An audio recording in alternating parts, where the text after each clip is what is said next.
या अल्लाह, ये बदबू, इस बदबू में तो सांस लेना भी मुश्किल हो रहा है। इस बदबू से तो उल्टी भी आ रही है। ये बी विंग में रहने वाले लोग भी ना जब देखो तब गंदगी फैलाते रहते हैं। और ए विंग वाले, आपके यहाँ से मटन से तो इत्र की खुशबू आती है। नज़मा आपा, मुंह मत खुलवाओ। क्यों क्यों क्यों? आपकी बिल्डिंग में तो डस्टबिन भी नहीं मिलते हैं। अल्लाह, देखो क्या बोल रही है। चुप हो जाइए, खुदा के वास्ते चुप हो जाइए। देखिए ना कासिम चाचा, इन बी विंग वालों ने ना जीना मुश्किल कर दिया है। अरे सलमा बेटा, छोटी सी बात है, अगर ड्रेनेज का पाइप खराब हो गया तो म्युनिसिपैलिटी वालों को बुला लेते हैं। आप ना हमेशा इनकी बात ही लेते हैं। इन लोगों को तो यहाँ से हटा देना चाहिए। या अल्लाह, इतनी नफरत। अब विंग के हिसाब से लोगों का बंटवारा होगा सलमा। हाँ अशरफ चाचा। म्युनिसिपैलिटी वालों को फोन करो। जी चाचा। स्वच्छता हमारे देश की सबसे आखिरी प्राथमिकता होती है। शायद ये अकेला ऐसा देश है जहां स्वच्छता के लिए अभियान की जरूरत पड़ती है और देश के बजट का एक बड़ा हिस्सा स्वच्छता अभियान पर खर्च होता है। हमारा आज का क्राइम पेट्रोल का एपिसोड एक सोसाइटी की गंदगी से शुरू होता है और सोसाइटी के ड्रेनेज पाइप में पाई गई गंदगी इंसान के मन की गंदगी को उजागर करती है। अल रेहान, मुंबई के उपनगर में बसी एक सोसाइटी। पिछले 2 दिन से अल रेहान सोसाइटी में भयानक बदबू आ रही थी। 2 दिन तक तो वहां के लोगों को इससे कोई परेशानी नहीं हुई क्योंकि हम सब गंदगी और बदबू के आदी हो चुके हैं। लेकिन आज इस बदबू ने तो कहर ही बरपा दिया। जब सांस लेना भी मुश्किल हो गया तब जाकर सोसाइटी के सारे लोग इकट्ठा हुए और इस समस्या के बारे में सोचने लगे।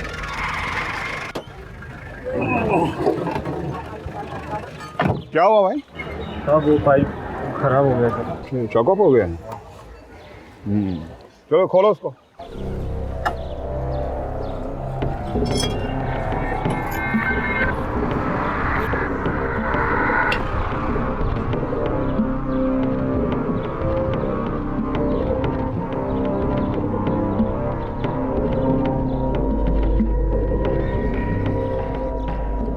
साहब ये देखो क्या निकला। या अल्लाह, या अल्लाह।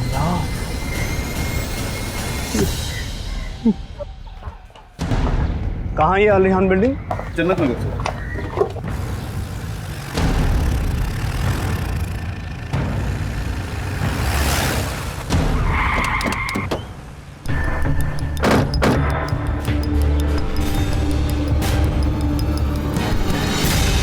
ये पाइप चॉकअप हो गई तो खोल के देखा तो ये बॉडी के पुर्जे निकल आए। इन्हें लैब भिजवाओ।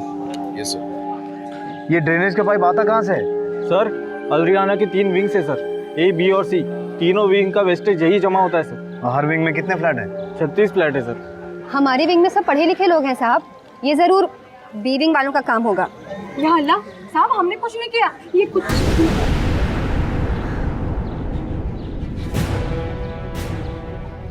शिंदे, इस पूरे एरिया को सील करो। Yes sir. कत्ल हुआ है लेकिन कोई मिसिंग कंप्लेंट नहीं है। इसका मतलब मरने वाला आदमी वहां का रहने वाला नहीं है। लेकिन सर लाश कहाँ है? सिर्फ जिस्म के कुछ टुकड़े पाए जाना, मामला बहुत कंफ्यूजिंग है सर। इंसान के जिस्म के टुकड़े पाए गए हैं शिंदे। पता करो उस बिल्डिंग में इससे पहले कहीं कोई संदिग्ध हरकतें करता हुआ तो नहीं पाया गया है। मतलब ये कि जिस तरह से ये कत्ल हुआ है, मुझे लगता है इसके पीछे कोई मानसिक बीमारी का शिकार इंसान है और इंसान की विकृत मानसिकता उससे क्या क्या करवा सकती है इसका अंदाजा नहीं है तुम्हें। पता करो उस बिल्डिंग में कोई मानसिक बीमारी का शिकार इंसान तो नहीं है। और वो जो 2 औरतें आपस में बहस कर रही थी जी, उन दोनों से अलग अलग पूछताछ करो। Yes sir.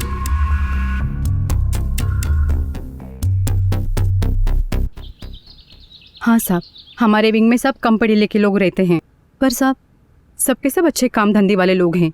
यहाँ हम सब एक दूसरे से मिलजुल के रहते हैं। ये ए विंग जैसे दरवाजे बंद नहीं रखते हैं हम। यहाँ कौन कौन रहता है? मैं और मेरे शोहर। वो क्या काम करते हैं? जी वो दुबई में काम करते हैं।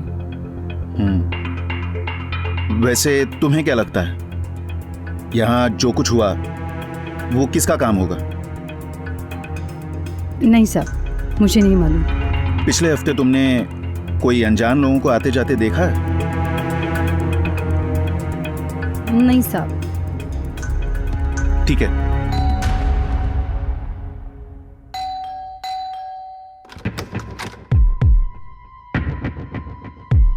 कुछ पूछताछ करनी है। पूछो। सलमा जी को भी बुलाइए। जो पूछना है मुझसे पूछिए, मैं सब बता दूंगा। देखिए, ये हमारे प्रोसीजर का हिस्सा है, आप प्लीज उन्हें बुलाइए। सलमा, सलमा जी बाहर आओ। आई। हम अंदर आ सकते हैं? आइए।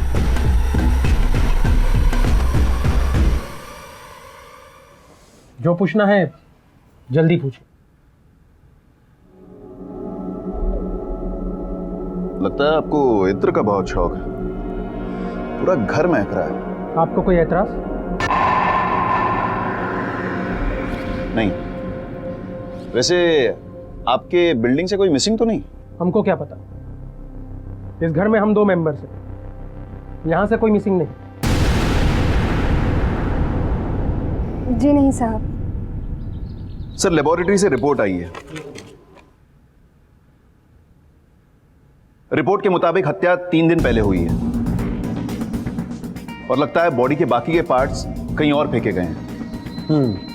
मतलब ये खून कहीं और हुआ है और लाश का बाकी हिस्सा जिसमें बड़े टुकड़े नहीं हैं। साहब, सलमा का हस्बैंड कमाल पढ़ा लिखा है साहब, MA PhD किया है, लेकिन जहाँ जहाँ भी नौकरी की उसने, उसको नौकरी से बाहर निकाल दिया गया। वजह? मानसिक संतुलन की कमी है साहब, रात भर जगता है, नींद की बीमारी है, ट्रीटमेंट चल रहा है साहब उसका। सलमा को भी बहुत मारता पीटता है, बच्चे नहीं हो रहे ना उनको, सोसाइटी में भी किसी से बातचीत नहीं है, एकदम अजीब आदमी है। कमाल पे नजर रखो, कहाँ जाता है, क्या करता है, सारी इंफॉर्मेशन निकालो। ड्रेनेज में जो लाश के टुकड़े मिले थे उसकी जड़ तक जाने की कोशिश लगातार चल रही थी। ये एरिया सेंसिटिव था, इसलिए पुलिस घर घर जाकर तलाशी लेने की बजाय कुछ और ऑप्शंस ढूंढ रही थी। पुलिस इस गुत्थी को सुलझाने में लगी थी कि कातिल आखिर है कौन। सोसाइटी के ड्रेनेज से मिले इंसानी जिस्म के वो छोटे छोटे टुकड़े सारी सच्चाई बयां करने में असमर्थ थे, लेकिन जिसने भी ये काम किया था बड़ी बेरहमी से किया। इस कत्ल के पीछे अब तक 2 ही संभावनाएं नजर आ रही थी। एक, या तो किसी मानसिक बीमार व्यक्ति की विकृत मानसिकता, या फिर किसी पेशेवर खूनी द्वारा किया गया कोल्ड ब्लडेड मर्डर। पुलिस एक एक कड़ी को जोड़ने में लगी थी कि अचानक एक सुबह इंस्पेक्टर पाटिल का फोन बजा। जन्नत नगर के पास जो डंपिंग ग्राउंड है वहां चलना। Okay sir. जन्नत नगर डंपिंग ग्राउंड चला।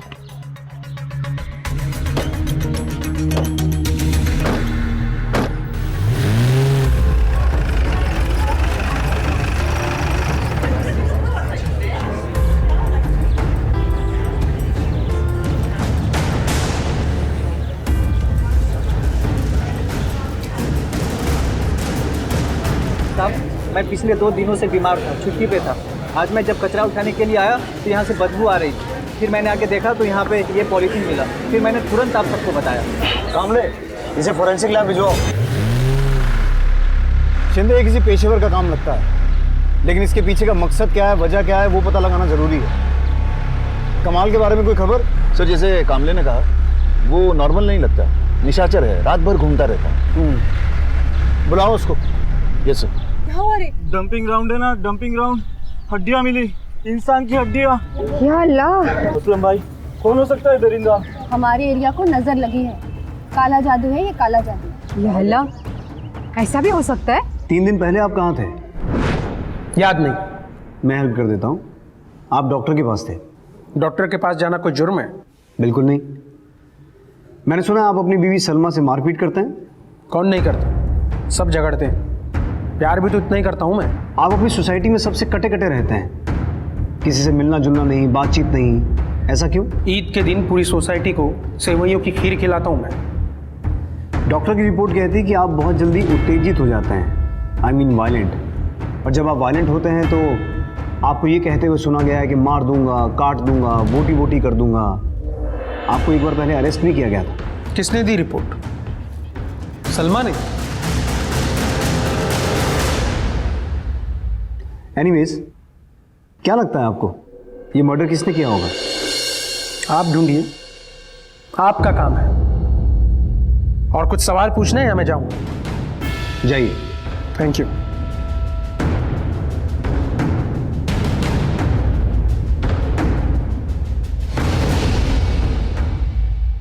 आदमी सनकी है पर कातिल नहीं लगता, फिर भी इग्नोर नहीं कर सकते। नजर रखना इस पे। हाँ साहब। अपने खबरियों से कुछ पता चला और कहीं कोई मिसिंग कंप्लेंट दर्ज हुई है? इस एरिया में तो नहीं। और वो डंपिंग ग्राउंड के आसपास कोई निशान मिले? नहीं सर, कहीं कोई खून के धब्बे या और कोई निशान नहीं थे। और हाँ, लाश के टुकड़ों को बाकायदा पॉलीथीन के बैग में लाया गया था। ये डंपिंग ग्राउंड से मिले जिस्म के टुकड़े और अल रेहान बिल्डिंग में मिले जिस्म के टुकड़े एक ही इंसान के तो नहीं है? लैब से पता करो, क्या पता एक ही इंसान हो। Yes sir. उसे ढूंढने में मेरी मदद करो। कांबळे, क्या हो रहा है? मी बघून येतो साहेब। क्या झालं पाटील भाई? क्या हुआ? मेरी बच्ची गुम हो गई है, उसे ढूंढने में मेरी मदद करो साहब। एक मिनिट साहेबकडे चला। साहेब मिसिंग कंप्लेंट लिखवाने आए थे। बैठिए।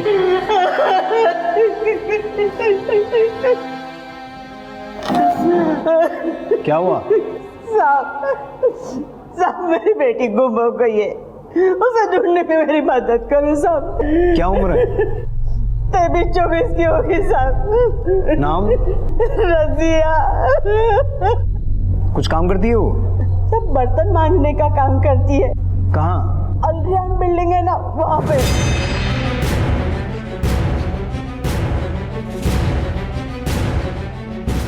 अल रेहान? हाँ साहब। आप कहाँ रहती हैं? मैं तो वहाँ सातारा रहती हूँ, लेकिन हमारी जान पहचान के हीरा भाई है ना, उसके साथ वो रहती है। लेकिन वो तो गांव गई है तुम्हारे पास, बोली माँ को लेने जा रही हो। मगर वो गांव तो नहीं आई। या अल्लाह, कहाँ गई होगी मेरी बच्ची? अरे चिंता क्यों कर रही हो, वो चचेरी बहन सायरा है ना, वो कभी कभी लेके जाती है उसे। तुम पहले अंदर तो आओ। पहले उसे ढूंढते हैं ना हम। अच्छा ठीक है, सामान रखो। सलाम वालेकुम मम्मी। वालेकुम सलाम बेटा। वो रजिया आई है तेरे पास? नहीं तो, मेरी तो उससे 10-12 दिन से बात नहीं हुई। लेकिन हीरा बाई कह रही थी कि वो शायद तेरे पास रहेगी। घबराइए मत अम्मी, अल रेहान बिल्डिंग में होगी। किसी के यहाँ शादी ब्याह होगा तो किसी ने रोक लिया होगा। मेरा तो जी घबरा रहा है बेटा, तू जल्दी आ जा। जी। सलाम वालेकुम हिदायत भाई। वालेकुम सलाम बेटी। आपने रजिया को देखा क्या? रजिया तो 1 हफ्ते से नहीं आई करीब। या अल्लाह। अम्मी मुझे लगता है कुछ गड़बड़ है, हमें पुलिस के पास चलना चाहिए। चलिए। शिंदे, अल रेहान बिल्डिंग के वॉचमैन को बुलाओ। Yes sir. आप लोग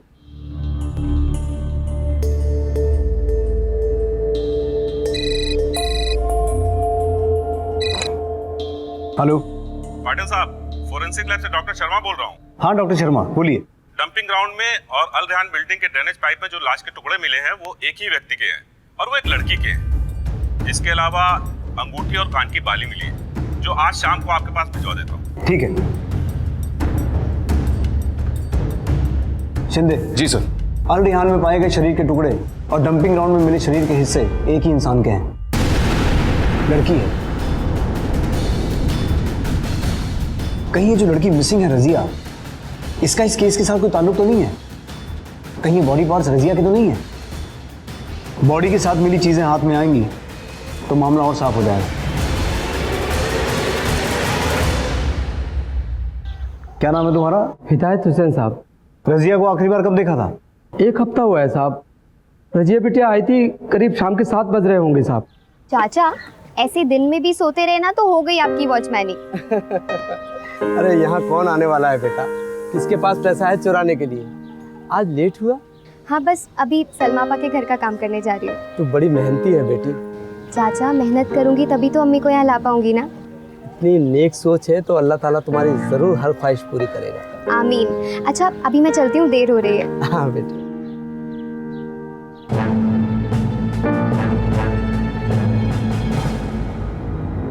मैंने रजिया बेटी को सलमा आपा के घर जाते हुए देखा, लेकिन वापस आते हुए नहीं देखा साहब। ठीक है, जरूरत पड़ी तो दोबारा बुलाएंगे।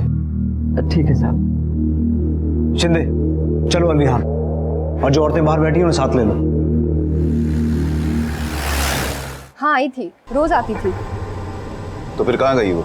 मुझे क्या मालूम साहब, बोल रही थी गांव जाएगी, उसकी शादी तय हुई थी ना इसलिए आ गई। तो चल आ जा। अब वो क्या है ना भाभी, आज जल्दी जल्दी काम करके ना गांव के लिए निकलना है, माँ को लेने जाना है। क्या हुआ? वो आप किसी को बताइएगा मत, मेरा निकाह होने वाला है। लड़का कौन है? बाद में बता दूंगी आपको। सब झूठ है, कोई शादी वादी नहीं थी। बता पता मेरी बेटी कहाँ है? तुझे मालूम? अरे ये क्या बकवास है? मुझे क्या पता तेरी बेटी कहाँ है? साहब मैं जानती हूँ, वो नज़मा है ना बी विंग वाली, उसी ने ये सारी बातें इनके दिमाग में डाली होंगी। और वो उसका भांजा है ना अशरफ, वो रात दिन रजिया को छेड़ता था, उसकी बुरी नजर थी रजिया पर, उसी ने ये सब कुछ किया होगा। अशरफ? वो मेरा भांजा है साहब, वो बिल्कुल मासूम है। या अल्लाह, उसने कुछ नहीं किया साहब, वो बिल्कुल मासूम है साहब। वो कहाँ है वो बाहर गए हैं साहब, कुछ नहीं किया साहब। ये तो वही बताएगा। साहब ये सब सलमा ने आपको बताया ना साहब, वो एकदम पागल है। उसका शोहर तो सरफिरा है, कुछ भी बके रहते। अरे सलमा, तेरा बेड़ा गर्क हो। देखिए, मैं आपसे आखिरी बार पूछ रहा हूँ, अशरफ कहाँ है? वो बाहर गया है साहब। कहाँ? सलीम की दुकान पर गया है साहब, जब वो खाता है। चलो साहब रुके साहब, मेरे भांजे ने कुछ नहीं किया साहब। या अल्लाह, मेरे भांजे को बचा। हाँ बोल। तू लफड़ा किया कुछ? अरे हाँ किया ना, बोल ना क्या हुआ? पुलिस वाले को सब पता चल गया।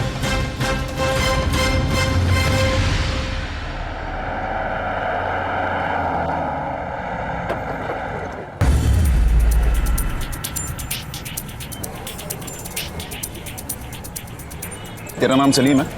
हाँ साहब। क्यों, क्या हुआ साहब? अशरफ कहाँ है? आया था साहब चाय पीने, चाय पी और चला गया। पता नहीं साहब कहाँ गया। तुझे लगता है पुलिस की चाय पीने का बड़ा शौक? हाँ, हमारे पुलिस स्टेशन की चाय बहुत कड़क होती है। साहब वो अपने चाचा के गैरेज में गया होगा, या फिर उस शक्ल है ना साहब, भिंडी बाजार वाला, उसके पास गया होगा।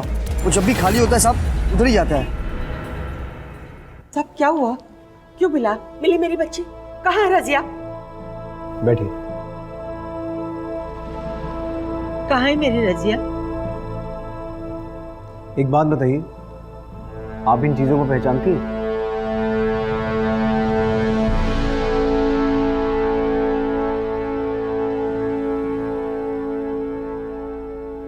ये तो मेरी रजिया की अंगूठी है। मैंने दी थी उसे पिछले ईद में, और ये बाली भी उसी की है। सब रजिया कहाँ है? रजिया क्या? रजिया नहीं रही।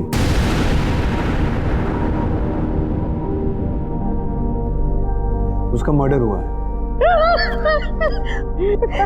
साहब ऐसा नहीं हो सकता साहब। देखिए यही सच है, ये चीजें हमें उसकी लाश के साथ मिली हैं और हम ये पता करने की कोशिश कर रहे हैं कि उसके साथ ये हैवानियत भरा काम किसने किया।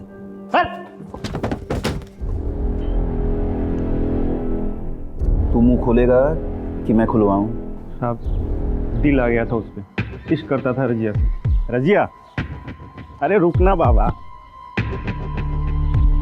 तू हूर की परी है तो हम ऐਵੇਂ ही थोड़े हैं। देख अशरफ, मेरे पास टाइम नहीं है, मेरे को जाने दे। अरे हैप्पी बर्थडे है मेरा, विश तो करना। अशरफ मैंने तेरे को 10 दफे बताया, मेरे को ये सब बातें पसंद नहीं है, हट जा यहाँ से। तो गुस्से में और भी मसला है। काम पे जा रही क्या? हाँ। मेरे से शादी मना ले, काम छुड़वा दूंगा पक्का। मैं कुछ बोल नहीं रही हूँ तो तू ज्यादा नाटक नहीं कर रहा है? अरे नाटक तो तू कर देगी। हाँ छोड़। हैप्पी बर्थडे मेरा, अरे विश तो करना। अरे गिफ्ट तो देना। गिफ्ट चाहिए तुझे? गिफ्ट चाहिए? हाँ, मैं तो सिर्फ हाजिया ले जाकर 2 चैन और एक पर्स मारा था, सोचा था रजिया को गिफ्ट देकर खुश कर दूंगा। गिफ्ट दिया तूने? साहब उसके बाद वो मिली ही नहीं। मिली नहीं कि मार दिया तूने? पर मैं मारूंगा उसे? क्यों मारूंगा? क्यों मारूंगा सर? सर मुझे लगता है कि हमारा शक गलत है। जिस दिन ये हत्या हुई थी उस दिन अशरफ हाजी अली एरिया में था। उसने जो माल चुराया था वो बरामद हुआ है और वर्ली के थाने ने ये बात कंफर्म की है। सर उसे तो ये भी नहीं पता कि रजिया की मौत हुई है। रजिया जैसी मासूम और मेहनती लड़की के साथ किसी की क्या दुश्मनी हो सकती थी? और सबसे अहम सवाल जो पुलिस को परेशान कर रहा था वो ये था कि लाश के साथ इतनी बर्बरता से व्यवहार क्यों किया गया? उसे ड्रेनेज पाइप में क्यों और कैसे फेंका गया? कोई सुराग नहीं मिल रहा था। और फिर 1 हफ्ते के बाद म्युनिसिपैलिटी की रिपोर्ट आई जिससे कुछ बातें साफ होने के आसार नजर आने लगे। साहब वो ड्रेनेज है ना जिसमें अल रियान बिल्डिंग का कचरा जमा होकर आता है, उसको कुछ महीने से अलग कर दिया साहब। अभी उधर खाली ए विंग का कचरा जमा होकर आता है।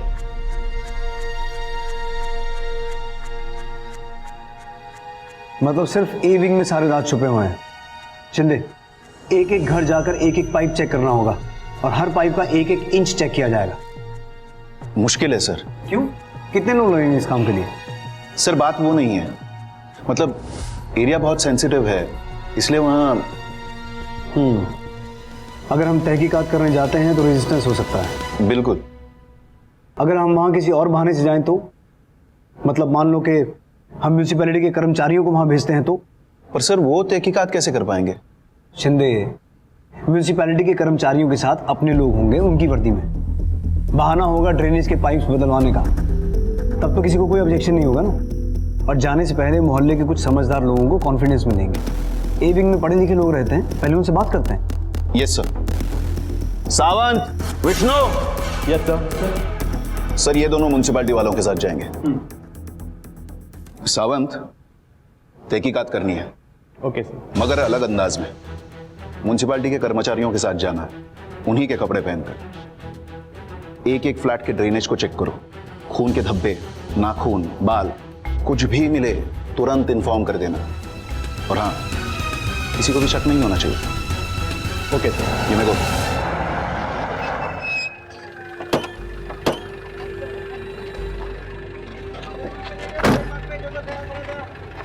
नमस्कार। सलाम।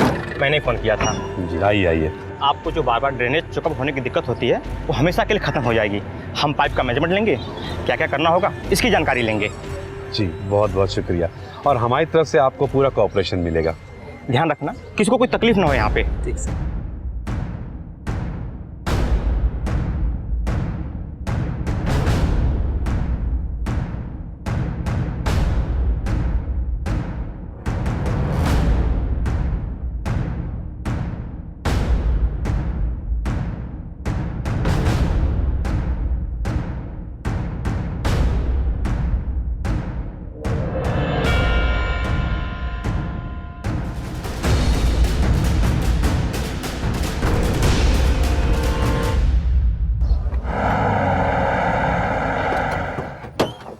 पाटिल साहब, अस्सलाम वालेकुम।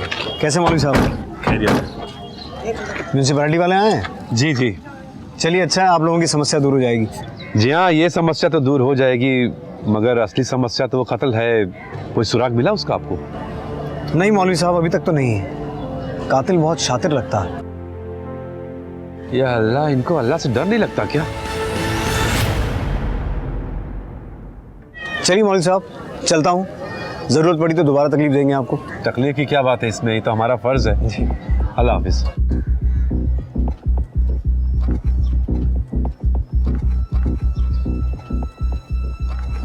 बोलो विष्णु।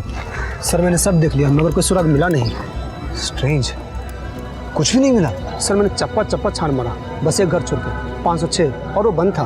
वो घर किसका है? सर वो मौलवी साहब का, जो अभी यहाँ खड़े थे। तो तुमने उनसे चाबी क्यों नहीं मांगी? सर मौलवी जी से चाबी ये सर। लेकिन क्यों विष्णु? सर मौलवी साहब का घर। अरे शिंदे, उसमें एक मिनट, जिस ड्रेनेज से हमें बॉडी पार्ट्स मिले थे उसमें सिर्फ और सिर्फ ए विंग का पानी आता है। ए विंग के सारे फ्लैट्स चेक हो चुके हैं मौलवी साहब का घर छोड़कर, और रजिया को भी आखिरी बार ए विंग में ही जाते हुए देखा गया था। चलो।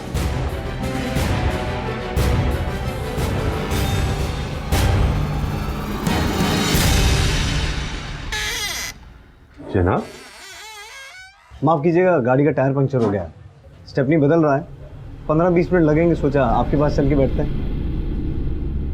हम लोग चल के सलमा के यहाँ बैठते हैं, वहाँ बातें भी हो जाएंगी और चाय भी पी लेंगे वहाँ पे। नहीं, चाय की कोई ज़रूरत नहीं है, थोड़ा पानी पिला दीजिए, बहुत है। आइए।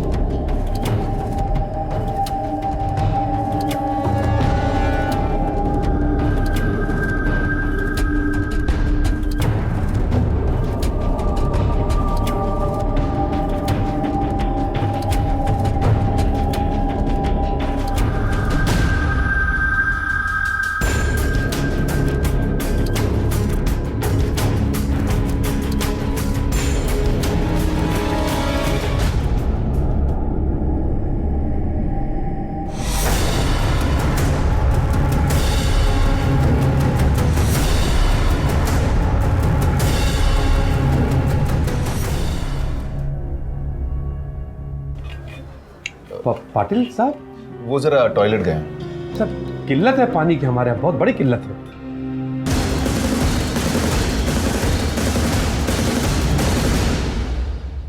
मौलवी साहब, ये खुशबू? जनाब, इतर की खुशबू है। वो लोग इज्जत से, प्यार से, मोहब्बत से दे जाते हैं बस। लोग इज्जत और प्यार से दे जाते हैं और आप उसे पैखाने में छिड़क देते हैं। वाह मौलवी साहब, लोगों के प्यार की आपको कदर ही नहीं है। लोग मानते हैं कि आप उन्हें सच्ची राह दिखाने वाले राहगीर हैं, जीने का सही तरीका सिखाने वाले फरिश्ते हैं। लोगों की नज़रों में आप खुदा समान हैं मौलवी साहब। आपके एक लफ्ज़ पर लोग आंख मूंद कर भरोसा कर लेते हैं, और आपने उनके प्यार और भरोसे का ये सिला दिया। उनके प्यार और भरोसे को आपने टुकड़े टुकड़े कर दिया मौलवी साहब। जनाब, ये क्या बक रहे हैं आप? आप अपना जुर्म यहाँ कबूल करेंगे या पुलिस स्टेशन चलकर?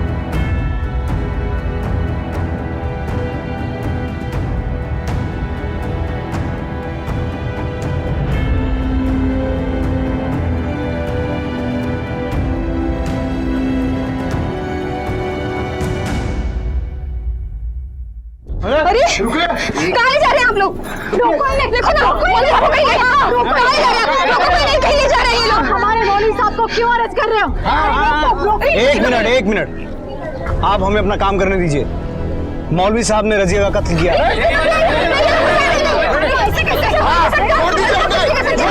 लाशें बिक जाएंगी। कर दो।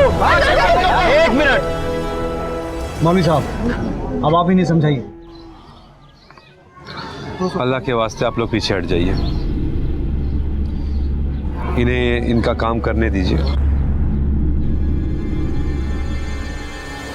रजिया का कत्ल मैंने ही किया है।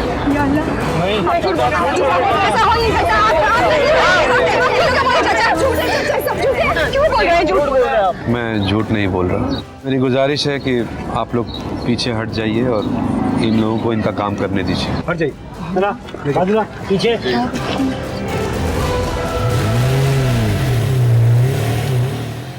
रजिया मेरे घर में काम करती थी। गांव से आई थी मन में उमंगे लेकर।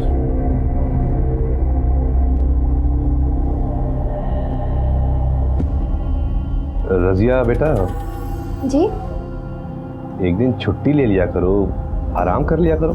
चाचा, छुट्टी लेकर क्या करना है? जितना जल्दी पैसा बनाऊंगी उतनी जल्दी अम्मी को यहाँ ला पाऊंगी ना। उसके दिल में अरमान थे, चेहरे पे मासूमियत थी, आंखों में ख्वाब थे, मगर मुझे सिर्फ उसका जवानी से भरा जिस्म ही दिखाई देता था।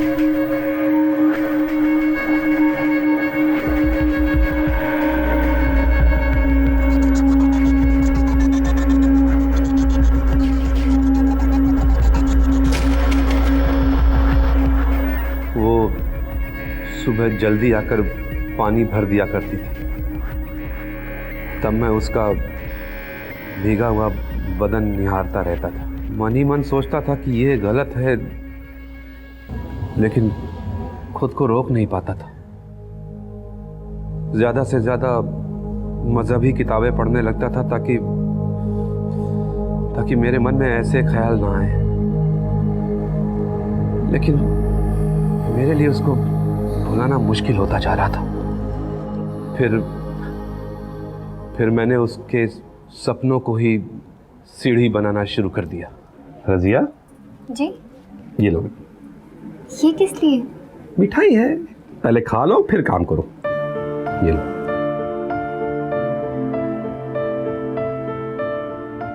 अरे यहाँ इधर आओ, चलो यहाँ बैठो, आराम से बैठो। बताओ क्या हुआ है, मुझे बताओ क्या हुआ है। चाचा, मैं कभी कभी सोचती हूँ मैं यहाँ पर इतने मजे कर रही हूँ, मिठाइयाँ खा रही हूँ, और मेरी अम्मी वहाँ पर जैसे तैसे गुजारा कर रही है। मैं मेरी अम्मी को यहाँ पर लाना चाहती हूँ, उन्हें सारी खुशियाँ देना चाहती हूँ, मेरी अम्मी को हज करवाना चाहती हूँ। हो जाएगा रजिया, सब हो जाएगा, अल्लाह पे भरोसा रखो। ये लो। नहीं चाचा, पैसे किस लिए? रख ईदी समझ के रख लो।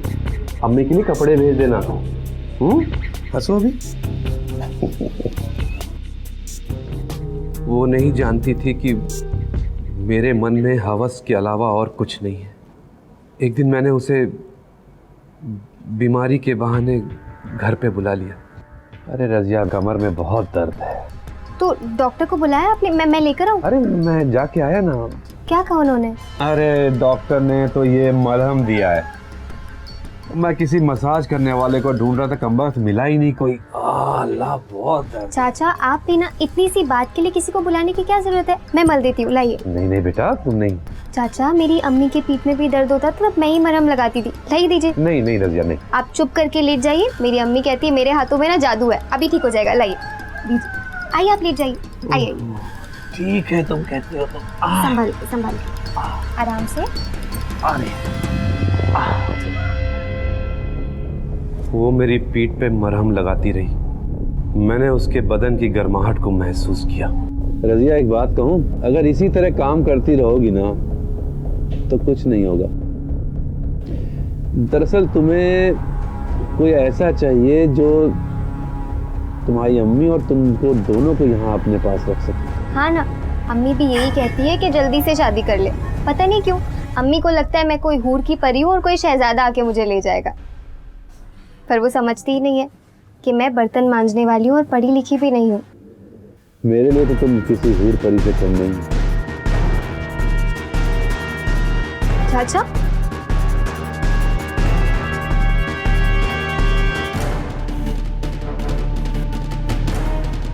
चाचा नहीं, कासिम का। वो उठकर चली गई।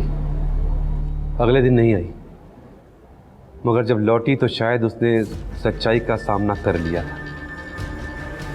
उसने जान लिया था कि ये रिश्ता उसके सारे अरमान पूरे कर सकता है, उसकी माँ को यहाँ ला सकता है। तो आपने उसके साथ शादी करने का फैसला कर लिया था, तो फिर ऐसा क्या हुआ जो आपने उसके साथ ऐसा सलूक किया? नहीं, मेरा शादी करने का कोई इरादा नहीं था। हाँ, मैं जानता था कि वो नेक है, पाक है।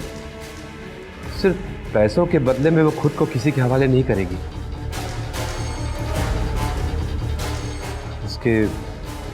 उसके जिस्म को पाने का यही तरीका था मेरे पास।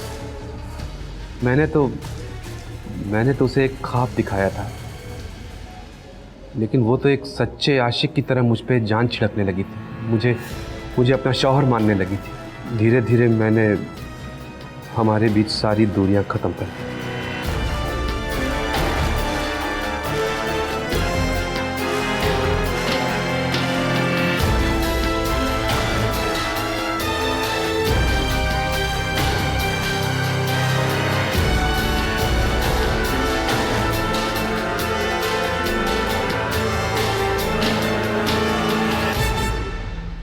और फिर एक दिन वो घर आई। सुनिए। हाँ बोलो। वो मैं कह रही थी कि हमें ना जल्दी फैसला लेना होगा। किस चीज का? निकाह का। क्यों? वो क्या है ना, मुझे नहीं लगता अब लोगों से ज्यादा दिन ये बात छुप पाएगी। मतलब इस घर में कोई और भी आने वाला है। रजिया। जी, और पता है मैंने तो सोच लिया है कि अम्मी को भी यहीं बुला लूंगी। तो क्या है ना, आपने कितनी भी किताबें पढ़ी हो पर बच्चे को संभालना तो नहीं आता होगा ना। अरे क्या बकवास कर रही हो? बकवास? ये क्या कह रहे हैं आप? आपने वादा किया है मुझसे, कसम खाई है। हाँ लेकिन क्या? देखिए, कहीं आपकी नीयत में खोट तो नहीं है ना? देखिए, ऐसा मत कीजिएगा, मेरी जिंदगी बर्बाद हो जाएगी। मैं कहीं की नहीं रहूंगी और मेरी अम्मी नहीं। देखिए, आप मजाक कर रहे हैं ना? बहुत खुश है ना आप? और उस बच्चे को भी आप उतना ही प्यार देंगे ना जितना आप मुझसे। सुनिए ना, एक बार कह दीजिए ना। अरे दूर हटो मुझसे। दिमाग खराब हो गया तुम्हारा? मौलवी हूं मैं, लोग क्या कहेंगे? लोग? अच्छा, अचानक ये लोग कहाँ से आ गए?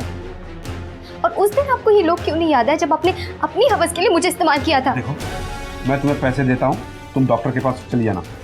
वाह जनाब मौलवी साहब, वाह।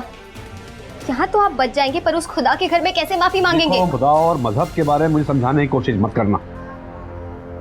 ठीक है,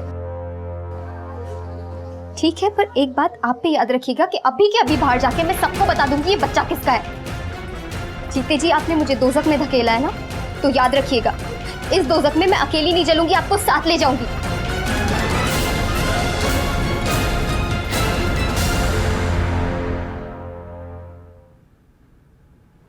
वो चली गई और मैं होश में आ गया।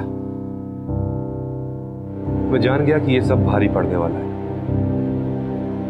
मैंने उसे फोन किया और घर बुला लिया। तुम जीत गई। क्या? मैं तो पहले से ही जानता था कि तुम उम्मीद से हो। बस ये देख रहा था कि तुम इस बुड्ढे को चाहती हो या नहीं।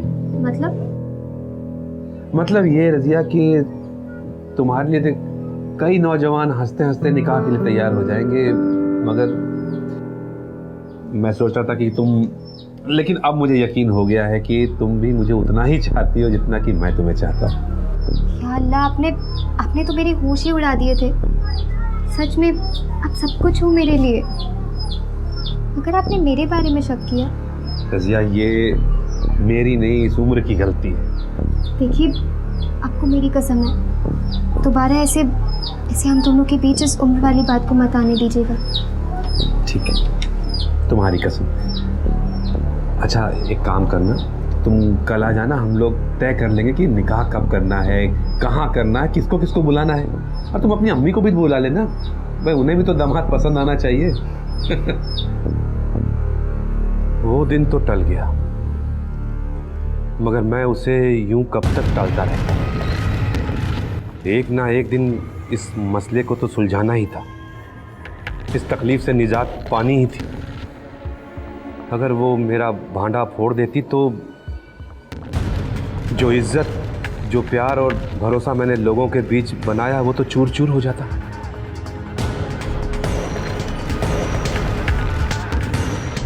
मैं सारी रात बैठकर सोचता रहा कि अब कोई रास्ता नहीं बचा है। रजिया को रास्ते से हटाना ही पड़ेगा। अगले दिन वो आ गई, मगर उसके चेहरे पर ऐसी खुशी थी जैसे मानो उसे जन्नत मिल गई हो। अरे रजिया, वो मेरे चूल्हे पे चाय रखी, जब देख लेना।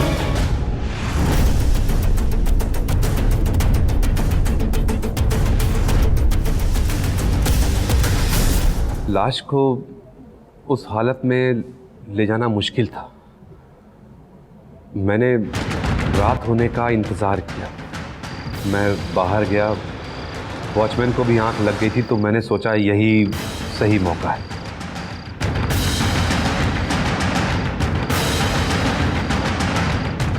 मगर कमाल वहाँ खड़ा हुआ था। मैं समझ गया कि ये पागल यहाँ से जाने वाला नहीं है। फिर भी मैंने इंतज़ार किया, लेकिन जब वो वहाँ से नहीं हटा तो फिर मैं घर वापस आ गया और जो टुकड़े पाइप से नहीं गए उन्हें मैंने एक पॉलीथीन के बैग में भरकर, साहब, शैतान ने कब्जा कर लिया था मेरे दिमाग पर।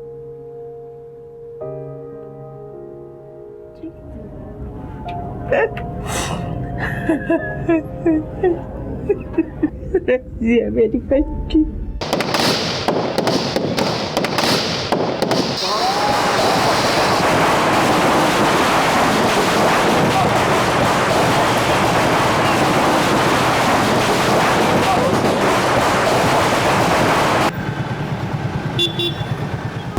अनमोल बेटा, मत बेटा तंग मत करो मम्मी को। इससे कहो ना, परेशान करता रहता है। अनमोल, अच्छा, परेशान नहीं करूँगा, पर अभी मुझे कैंडी फ्लश चाहिए। अनमोल बेटा, आपके ऑलरेडी 2 दांत खराब हो चुके, जर्म्स हो जाएंगे। दशहरे पर सारी बुराइयां खत्म, जर्म्स भी खत्म। बेटा देखो, मम्मी आपको बहुत सही बात समझा रही है। आपके दांत खराब हो जाएंगे, इसलिए मम्मी की बात तो मानो ना यार। मानूंगा, पर आप मुझे दिवाली पर 60 शॉट दिला देंगे? अरे बेटा 60 शॉट तो क्या, मैं आपको ढेर सारे पटाखे दिलाऊंगा। यस बेटा, अभी हम ऐसा करते हैं कि आप दोनों को घर के पास वाली रोड पर छोड़ देते हैं। मम्मी आपको सीधा घर ले जाएगी। छुटकी और दामाजी आते ही होंगे। मैं दुकान पर जा रहा हूँ, कमल भाई साहब के साथ जल्द से जल्द पहुँचता हूँ। ठीक है? ठीक है। 5 साल हो गया काम करते हुए यहाँ पर। लाख रुपया उधार नहीं दे सकते। अब यही औकात है हमारी। उधार मांगा तो ऐसा चल रहा है जैसे लग रहा है कि पहाड़ टूट पड़ा। करते हैं यार। चलो बड़बड़ लगा रखी है भैया। मालूम है ना कि सुरेश जी किसी को उधार नहीं देते फिर। अरे मालूम है, लेकिन आदमी की ज़रूरत भी तो देखनी चाहिए। घर की मरम्मत करानी है, पुताई कराए ज़माना हो गया। ऊपर से बीवी से वादा किया था कि इस बार सोने के झुमके दिलाऊंगा दिवाली में। वो सोने की उसका तो मुँह छोटा सा हो जाएगा।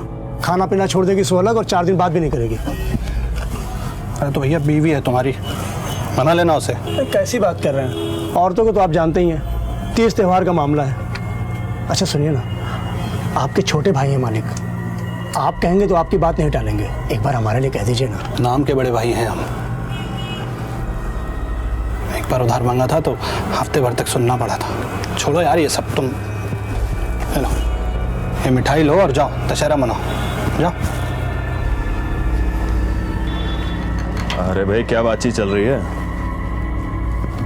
भाई साहब हिसाब किताब हो गया पूरा? अरे मैं कर देता हूँ, बस अभी कर देता हूँ।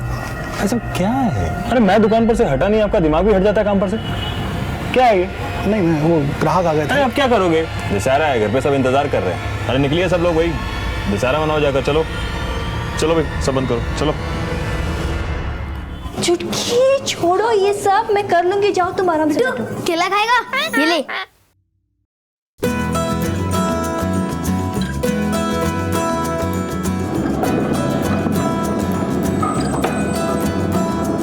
हाँ भाई साहब बस ध्यान लगा कि काम किए, और कुछ नहीं चाहिए। हाँ मेरा बेटा। हाँ बेटा क्या हो बेटा, बोलो ना।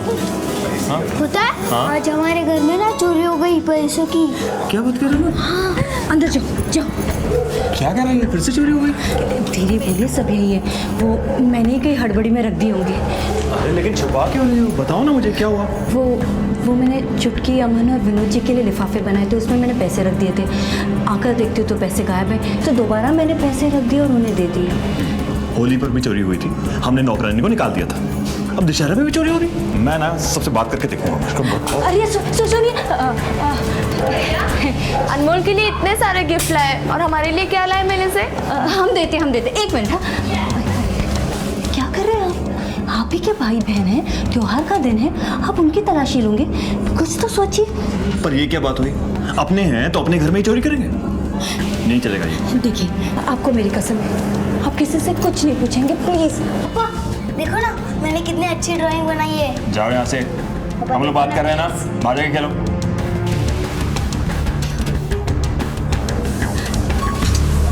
अरे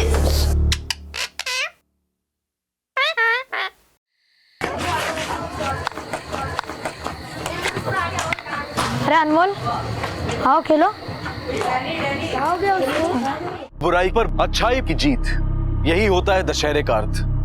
अनमोल ने एक चित्र बनाया था और चाहता था कि सब उसे देखें, पर उसकी किसी ने नहीं सुनी। घर में बार बार होने वाली चोरियां एक दस्तक थी जो सुरेश ने सुनी तो थी, पर उसे खामोश रहना पड़ा। ये पहली गलती थी। एक मुजरिम की हिम्मत बढ़ाने का एक और मौका दे दिया था उसने। अनमोल बेटा, ये डाइनिंग टेबल अच्छे से समेटना, कुछ रह ना पाए। कहाँ रह गया अनमोल? कहाँ पहुँच गया? अमन बेटा, अमन जी चाची, तुमने अनमोल को कहीं देखा क्या? नहीं। शायद बाहर खेल रहा होगा, जाओ जाकर बुलाओ, कहना कि मम्मी बुला रही है। ठीक है चाची। ग्लास दे दो, मैं रख दूँ। ठीक है। अनमोल, अनमोल, तुम लोगों में से किसी ने अनमोल को देखा क्या? हाँ भैया मैंने देखा था, वो उधर जा रहा था। अरे अनमोल कहाँ है? आया नहीं अभी तक? नहीं। मैंने तो अमन को पौना घंटा पहले ही भेजा था लाने के लिए। क्या बात कर रही हो? हाँ। मैं देखता हूँ जाके। मैं भी आती हूँ आपके साथ। अरे अमन बेटा, अनमोल कहाँ है? चाची जी मैंने अनमोल को सब जगह ढूंढ लिया, अनमोल मुझे कहीं भी नहीं मिला। अरे तूने ठीक से देखा नहीं होगा, आगे जाके देखना चाहिए था। चाचा जी मैं देखता हूँ अभी। ढूंढ लिया। तूने ठीक से देखा ना? हाँ चाची जी। हेलो अनमोल, कल से वो जंगल के पास। अनमोल, अनमोल बेटा क्या हुआ? पुलिस में जाने की गलती बिल्कुल मत करना। मुझे मेरा अनमोल चाहिए, मुझे मेरा अनमोल चाहिए। आप कुछ भी कीजिए, मुझे मेरा अनमोल ला दो वापस। मुझे मेरा अनमोल चाहिए। अरे गीता, नहीं जाएंगे हम पुलिस के पास। हम सुबह पैसे देकर अपने अनमोल को वापस लेकर आएंगे। अरे हमें पैसा प्यारा नहीं है, हमें अपना अनमोल चाहिए। रो, सब ठीक हो जाएगा, मैं लेकर आऊंगा ना, लेकर आऊंगा, लेकर आऊंगा। संभल के जाना।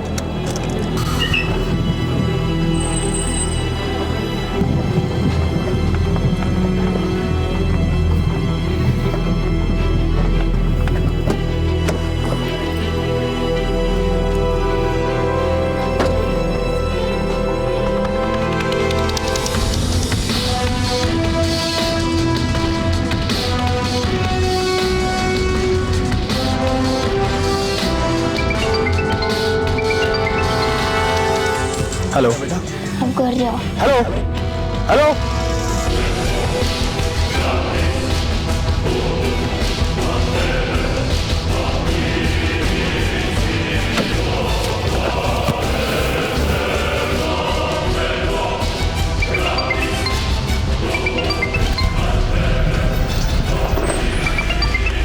हेलो, हाँ गीता बोलो।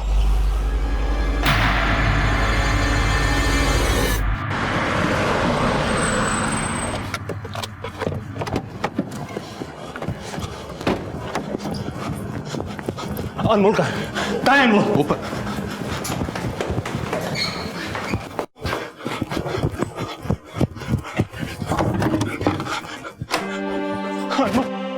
कैसे तू? बेटा क्या उस आवाज को पहचानते हो तुम? कोई पहचान वाला था? कौन था वो?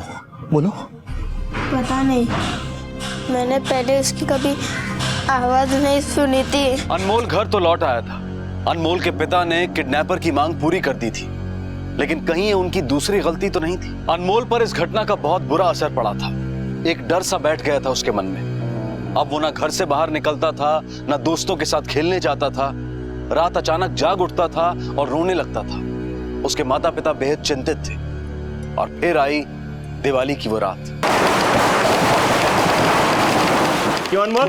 मजा आएगा। अरे वाह, लोगों ने तो पटाखे जलाने शुरू कर दिए। अरे भाई जल्दी करो भाई, पटाखे जलाएंगे।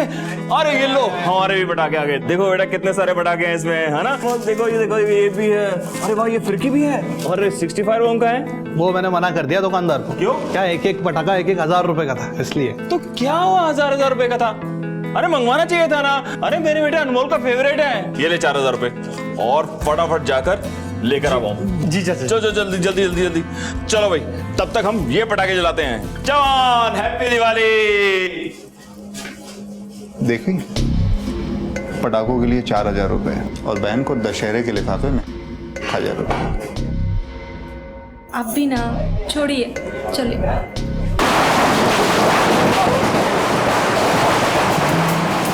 हंसो अनमोल, हंस क्यों नहीं रहे हो बेटा? हंसो हंसो हंसो हंसो। अरे ये देखो ये देखो देखो देखो देखो देखो देखो देखो देखो देखो। मजा आ रहा है ना? अभी हम आपके लिए 65 भी लेकर आए हैं। सारे आपके फेवरेट पटाखे लेके आओ। डरो नहीं डरो नहीं डरो नहीं। हाँ जलाओ जलाओ जलाओ। चाचा जी, हाँ 65। अरे वाह, अरे देखो मेरे बेटे का फेवरेट 65 आ गया। वो आ गया। अब तुम इसे खोलो, हम पहले अनार जलाते हैं। ठीक है, चलो आओ बेटा, आओ। डरते नहीं पहले अनार जलाते हैं। जलाते जलाते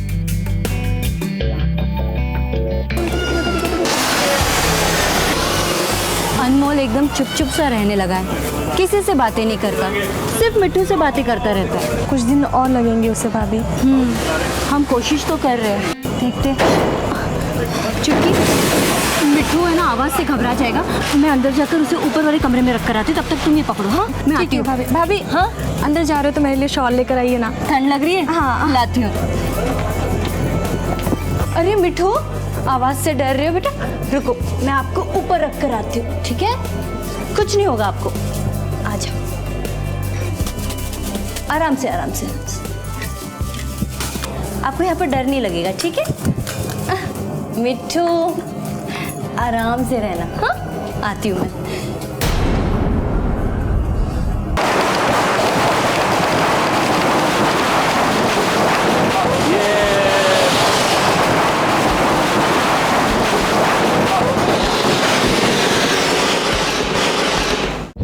और अब मेरे बेटे अनमोल का सबसे फेवरेट 60 साउंड फायर। ये देखो आपके लिए स्पेशल गिफ्ट। अब मेरे बेटा अनमोल इसमें आग लगाएगा। चलो चलो चलो चलो चलो चलो, चलो ये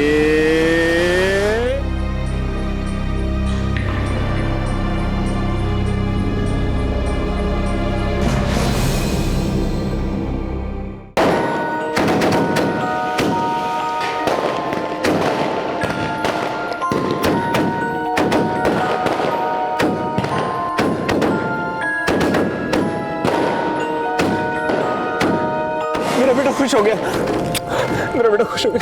बेटा मैं तेरे लिए और लाऊंगा। मैं मम्मी को बता के आता हूँ। हाँ बेटा, हाँ मैं तेरे लिए एक और मंगवाता हूँ, एक और लेकर आओ। Mummy, mummy.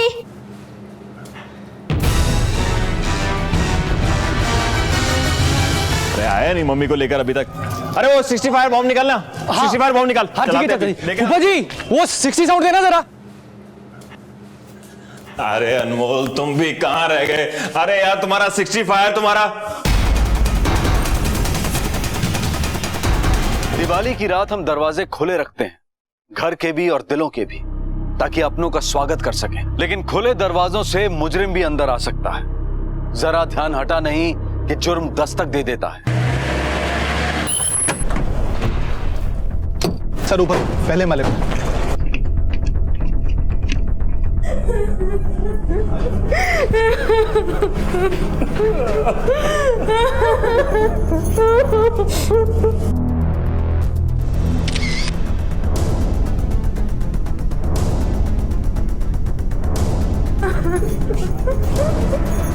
भैया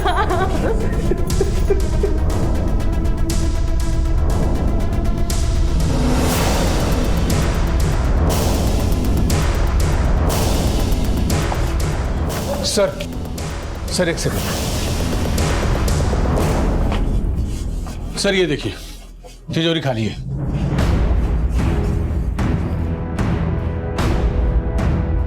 मर्डर और रॉबरी। माफी चाहता हूं, आप लोग से पूछताछ करनी होगी। जी मैं कमल, मैंने ही आपको फोन किया था। ये सुरेश है, मेरे छोटे भाई। इन्हीं की पत्नी और बेटे की मौत हुई है अभी। ये विनोद जी हैं, दामाद जी। ये हमारी छोटी बहन कुंजन, और ये मेरा बेटा है अमन। जब ये हादसा हुआ आप सब लोग कहाँ थे? हम लोग यही बाहर पटाखे छुड़ा रहे थे। बस अनमोल और उसकी माँ अंदर गए थे। आप सब लोग बाहर थे, तो सिर्फ ये दो लोग अंदर क्या करने के लिए आए थे? वो मिट्टू है ना, पटाखों की आवाज से डर जाता है, तो भाभी उसे ऊपर के कमरे में यहाँ रखने आई थी। आप लोग किसी से दुश्मनी? नहीं इंस्पेक्टर साहब, कोई दुश्मनी नहीं है किसी से। कोई धमकी भरा कॉल किसी को भी? किसी की भी किसी से कोई अनबन? दशहरा वाली रात। क्या हुआ था दशहरी वाली रात? मेरे बेटे अनमोल का अपहरण हुआ था। आपने पुलिस को खबर की थी? इंस्पेक्टर साहब हम बहुत डर गए थे। तो फिर क्या किया था आप लोगों ने? बस फिरौती देकर अनमोल को वापस ले आए घर। उसके बाद तो पुलिस के पास आ सकते थे। बहुत बड़ी गलती हो गई इंस्पेक्टर साहब, बहुत बड़ी गलती हो गई। आप लोगों ने एक जुर्म पर पर्दा डाला और दूसरे ने दस्तक दे दी। पहले किडनैपिंग, उसके बाद रॉबरी और फिर मर्डर। सर देखकर लगता नहीं कि मर्डर का कोई प्लान था। कोई चोरी के इरादे से आया होगा और मार पीट देखी हो। मर्डर भी गला घोट कर किया गया, किसी हथियार का इस्तेमाल नहीं हुआ। ये किसी पेशेवर चोर का तो काम नहीं लगता। राइट। दशहरे की रात इसी बच्चे की किडनैपिंग हुई थी और आज ये मारा गया है। परिवार का हर सदस्य शक के घेरे में है। एक काम करो सर, सबकी कुंडली निकलवाओ, सुरेश की भी। क्या आपको लगता है किसी ने आपसे बदला लेने की कोशिश की? आपके किसी करीबी रिश्तेदार ने? जी इंस्पेक्टर साहब, हमारे रिश्ते किसी से इतने खराब नहीं थे। वो कहावत तो आपने सुनी होगी, घर का भेदी लंका ढाए। खून के रिश्तों में इतने जुर्म होते हैं जिसका अंदाजा नहीं है आपको। और आपकी धन दौलत को देखकर किसी को जलन न होती हो ऐसा भी संभव नहीं है। इंस्पेक्टर साहब, रिश्तेदारों में जलन तो होती है, और मेरे परिवार के सब लोग मेरी तरक्की देखकर खुश नहीं थे। पिछले कुछ दिनों में ऐसा कुछ हुआ जिससे किसी पे भी आपको शक हो? सुरेश जी, मैं आपसे इसलिए पूछ रहा हूं क्योंकि इसमें रॉबरी भी इन्वॉल्व है। दशहरे वाले दिन वो जो शगुन के लिफाफे रहते हैं ना, उनमें से कुछ पैसे चोरी कर लिए गए थे। चोरी कर लिए गए थे मतलब? हमारे घर में आए दिन इस तरह की छोटी मोटी चोरियां होती रहती थी। इसी कारण हमने अपने घर की नौकरानी को निकाल दिया था काम से, लेकिन उसके बाद भी चोरियों का सिलसिला थमा नहीं। और हम इस बारे में अपने परिवार से बात करना चाहते थे, पूछना चाहते थे। लेकिन हमारी पत्नी ने हमें रोक दिया। क्यों? क्योंकि उसे अपने परिवार पर पूरा विश्वास था। उसे लगता था कि कोई इस तरह का काम हमारे परिवार में नहीं कर सकता, और उसी के पेट पर किसी ने खंजर घोंप दिया। नौकरानी को तो आपने निकाल दिया, बचे आपके परिवार के लोग। अपने परिवार के लोगों में से किसी पे भी आपको शक? मतलब कभी किसी ने पैसे की बात की हो, किसी को तंगी हुई हो, आपसे कुछ पूछा हो, मांगा हो और आपने मना किया हो, कोई भी ऐसी बात? विनोद ने अपने ऑफिस में पैसों की गड़बड़ी की थी और इस वजह से उसे नौकरी से निकाल दिया गया था, और हम दिवाली वाले दिन उससे इस बारे में बात कर रहे थे। दामाद जी क्या सोचा है अपने बारे में? मेरा मतलब अपने फ्यूचर के बारे में। वैसे नौकरी छूटे हुए 2 महीने हो गए हैं और घर में बच्चा आने वाला, कैसे चलेगा? अब चिंता करने से क्या होगा, ऊपर वाला है ना। वैसे आप देखिएगा, इधर हमारे घर में बच्चे का जन्म होगा और उधर लक्ष्मी मैया खुद चलकर हमारे घर के चौखट पर कदम रखेंगे। अच्छा। बड़ी सॉलिड प्लानिंग्स हैं हमारे पास, बस मौका मिलते ही चौका मार देना है। दिवाली की उस रात जब ये घटना हुई, विनोद कहाँ था? हम सब और विनोद घर के बाहर पटाखे फोड़ रहे थे। ये विनोद रहता है कहाँ है? दरवाजा खोलो। खोलता हूँ भाई। विनोद जी, तलाशी लो करके। लेकिन तलाशी किस लिए?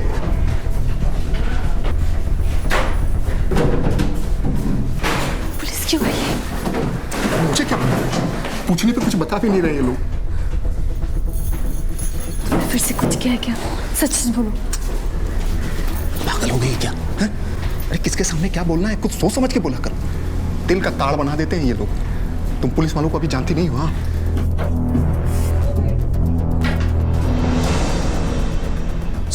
सर वो बाथरूम है, वहां कुछ नहीं है सर।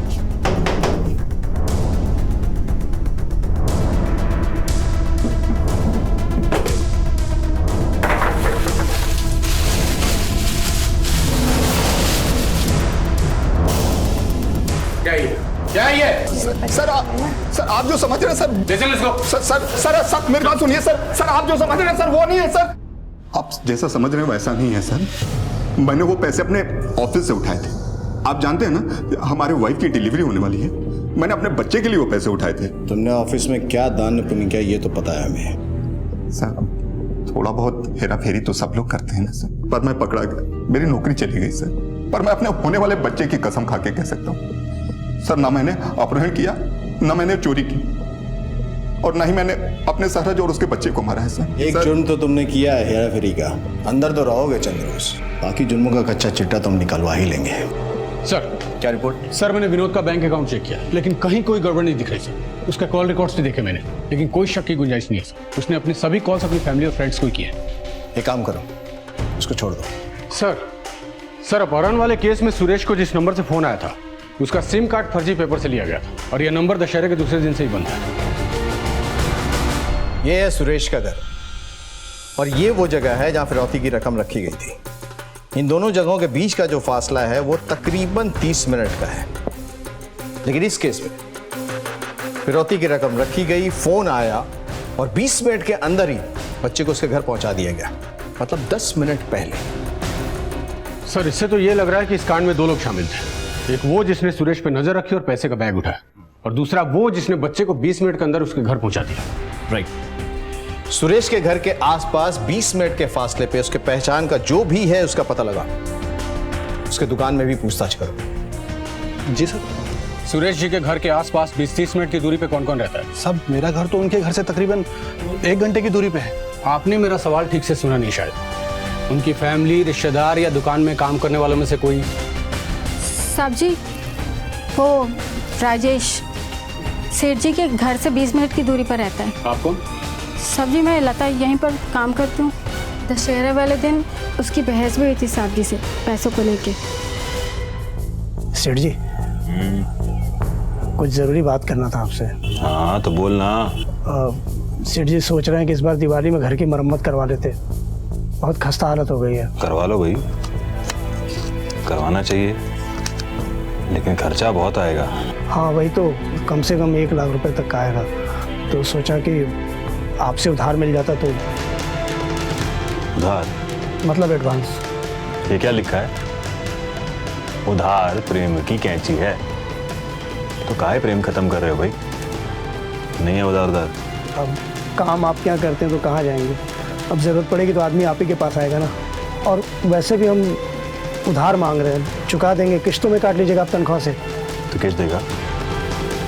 तनख्वाह कितनी है तेरी? 5,000। 10,000 का किश्त देगा? हाँ, अरे काम करवाना है, मरम्मत करवानी है तो जोड़ो पैसा। हमारी मरम्मत काहे कर रहे हो भाई? ये नहीं दे सकते उधार उधार। इतने सालों से नौकरी कर रहे हैं आपके यहाँ, इतना भी विश्वास नहीं हम पर? चुका देंगे ना, कह रहे हैं हम। अरे विश्वास की बात कर रहे हो? विश्वास तो हम अपने भाई पे भी नहीं करते हैं। बताओ कभी उधार दिया हो तो? और तुम्हें देंगे? कोई उधार नहीं है, काम करो जाके अपना। राजेश कहाँ है अभी? आज काम पर नहीं आया?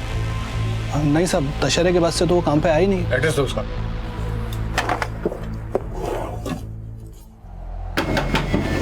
खोलो। राजेश। लेकिन किया क्या हमने? जी साहब, पैसे तो उधार मांगे थे हमने, और कुछ ज़रूरत थी, गांव भिजवाना था बीवी के पास। उन्होंने पैसे देने से मना किया तो तूने उनके बच्चे को उठा लिया। कैसी बात कर रहे हैं आप? हम ठहरे नौकरी पेशे वाले आदमी, हम हमारी क्या औकात इस तरह का काम करें? और वैसे भी जिस थाली में आदमी खाता उसमें छेद करेगा क्या भला? आप ही बताइए साहब। तूने कहा तो शादीशुदा है ना? जी। तेरी बीवी कहाँ? जी बीवी तो गाँव में है। अरे गाँव कहाँ? भोपाल। अरे भोपाल गाँव नहीं है, गाँव कहाँ? जी भोपाल के पास भावरी गांव पड़ता। चल पता लिखा। साहब मेरी बात सुनिए, बीवी का पता लेके क्या करेंगे आप? मैं सच कहता हूँ, हमारा इस हत्या अपराध से कोई लेना देना नहीं साहब। हम नाक की सीट पे चलने वाले आदमी साहब। तेरे नाक में नकेल डालने का टाइम आ गया, समझा? तो लेके जा इसको। साहब हमारी बात सुनिए, पता लिखवा। सच कह रहा हूँ, देखिए वहाँ पे इसके कॉल रिकॉर्ड्स निकलवाओ। और हाँ, भोपाल पुलिस को कांटेक्ट करो और उनको इन्फॉर्म करो। इसकी बीवी से पूछताछ करने के लिए तुम्हें जाना पड़ेगा। सर।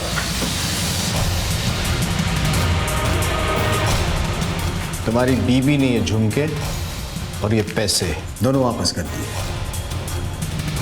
बोला आराम की कमाई नहीं चाहिए। अब बोल।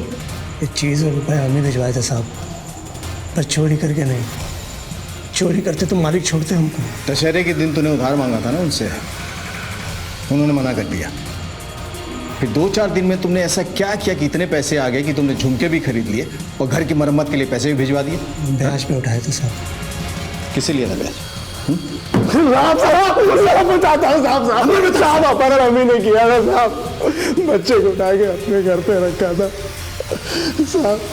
सोचा कि सीधे तरीके से नहीं तो उंगली टेढ़ी करके पैसे ले लेंगे।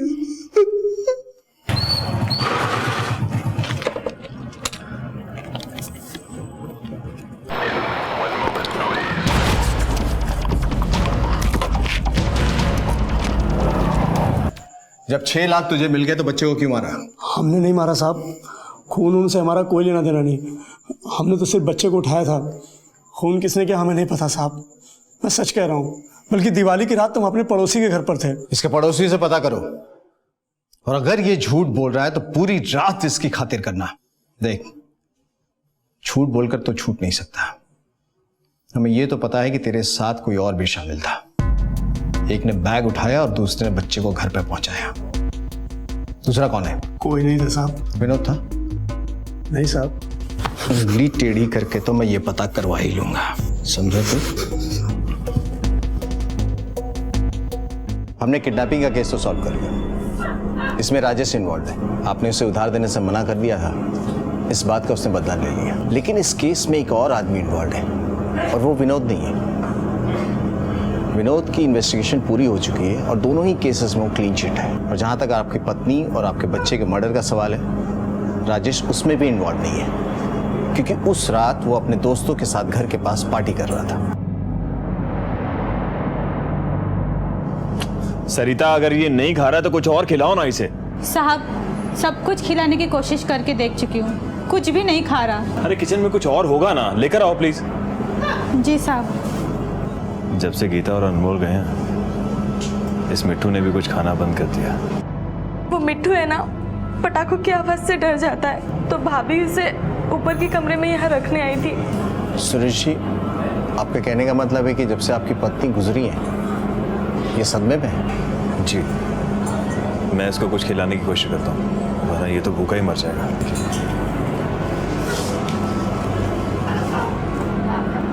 Yadav sir, doctor Saxena, veterinary doctor, उनसे कांटेक्ट कहो मुझे उनकी मदद चाहिए। थैंक्स। डॉक्टर साहब, क्या ये संभव है कि कोई तोता किसी से इतना इमोशनली अटैच हो जाए कि अगर उस आदमी की मृत्यु हो जाए उसके सामने तो खाना पीना छोड़ दे? Yes, that's possible. तो डॉक्टर साहब, क्या ये भी संभव है कि उस तोते के सामने अगर उस खूनी को लाया जाए तो वो उससे पहचान ले या ऐसी कोई हरकत करे जिसे हमें पता चल जाए कि उसने पहचान लिया? आपको जानकर हैरानी होगी कि तोते का आईक्यू जो होता है वो 5 साल के बच्चे की तरह होता है। वो बिल्कुल उसी तरह से रिएक्ट करेगा जैसे कि एक 5 साल का बच्चा रिएक्ट करता है। वो डरा सहमा सा भी हो सकता है या फिर गुस्से में भी। मतलब ये पॉसिबल है? जी बिल्कुल।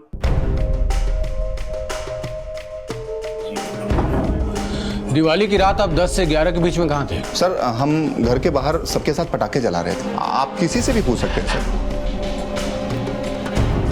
ठीक है जी।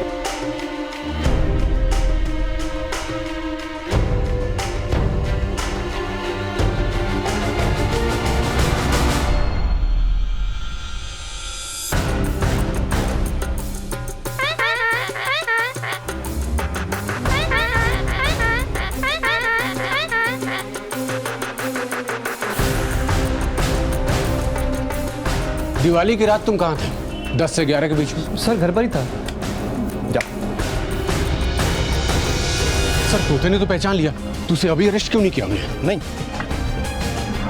मुजरिम कौन है ये हमें पता है, लेकिन कोर्ट तोते की गवाही को सबूत के तौर पर नहीं मानेगा। उसके लिए चाहिए हमें पुख्ता सबूत, और ये सबूत हमें वो तोता लाकर दे सकता है जो हमारी कैद में है। उड़ा देते उसे।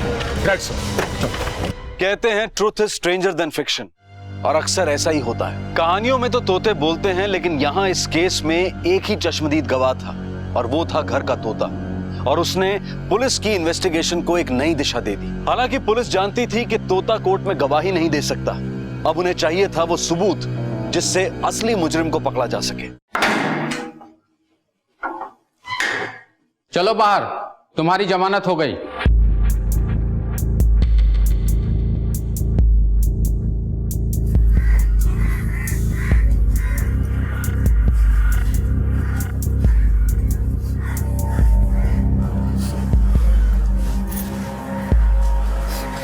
हमें पता था तुम कुछ ना कुछ करोगे हमारी मदद के लिए। क्यों हमेशा ये उल्टे सीधे काम करते रहते हो तुम? मालूम है गांव तक पुलिस आ गई थी, कितनी चिंता हो रही थी मुझे। काहे तुम फालतू का टेंशन ले रही हो? कुछ नहीं होगा हमें, तुम चिंता मत करो। आराम से घर चलते हैं, घर चलकर बात करते हैं, ठीक है? भैया साइड में रुकना जरा। भैया फोन होगा आपके पास? एक अर्जेंट फोन करना था, शायद दीजिए ना। हेलो, राजेश बोल रहे हैं। बेटा तुम तो बहुत बड़े उस्ताद निकले हैं, 2 मर्डर किया और सारा माल अकेले डकार लिया। हम जाके पुलिस को बता देते हैं कि किडनैपिंग में तुम भी शामिल थे, फिर आगे तो खुद ब खुद पुलिस उगलवा लेगी। सोच लो, 2 घंटे हैं तुम्हारे पास, 2 घंटे में मिलते हैं तुमसे। लीजिए भैया, थैंक यू, चलिए।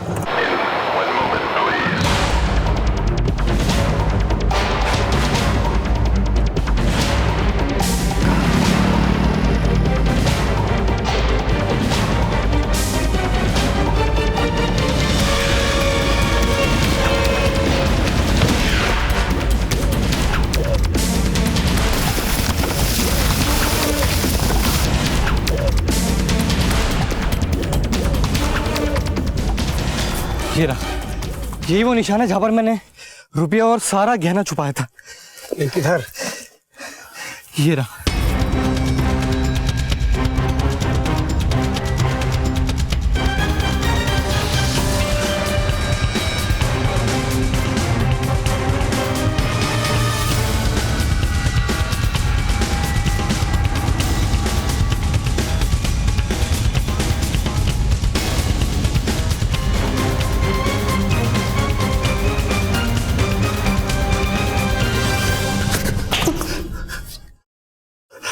एक तोते ने तेरी पोल खोल दी है, समझा तू?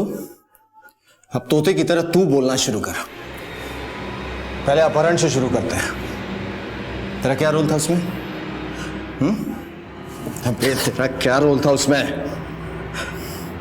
सर 1 महीने पहले की बात है, मैं पापा से मिलने के लिए दुकान में गया था। क्या है ये? ध्यान कहाँ रहता है आपका? सीधा सीधा 5,000 रुपए की चोरी दिखाई दे रही है। अगर आपकी जगह कोई और होता ना, तनख्वाह से पैसे काट लेता मैं। अरे आप मेरे भाई हैं इसलिए मैं छोड़ देता हूँ, परिवार वाले हैं। ध्यान से काम कीजिए। देखिए देखिए कहां से गायब हुआ, देखिए यहाँ पर, देखिए आप। क्या हुआ, बहुत गुस्सा आ रहा है आपको? देखो राजेश, तुम अपने काम से काम रखो, समझे?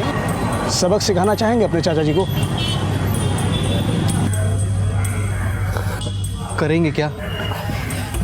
आपके चाचा जी की जान बसती है उनके बच्चे में, हम उनके बच्चे को अगवा करेंगे। और फिर दशहरे की रात हम लोगों को मौका मिल गया। हेलो राजेश, जहाँ मार्केट खत्म होती है ना, वहाँ पर पीछे एक सुनसान गली है, वहाँ पर अनमोल अकेला जा रहा है, पर ये हमारे लिए अच्छा मौका है।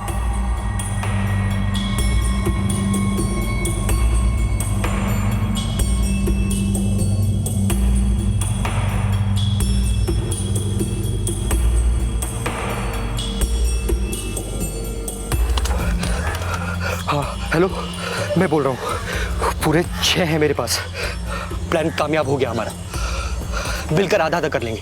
हाँ, सोचा था एक ही झटके में 3 लाख हाथ लग गए। बहुत खुश था मैं, लेकिन बहुत बहुत शुक्रिया अमन भाई, इस बार आपने तो दिवाली करवा दी हमारी। ये लीजिए आपका हिस्सा। कितने? 50 में बात हुई थी ना? अरे भाई किया क्या आपने? हाँ, प्लानिंग हमने की, अपहरण हमने किया, आपने क्या किया? सिर्फ फोन करके इतना बताया ना कि लड़का घर के बाहर है और अकेला है, तो उसके लिए 50,000 बहुत है। देखो राजेश, दगाबाजी कर रहे हो तुम मेरे साथ। एक मिनट। क्या बोला? दगाबाजी कर रहा हूँ?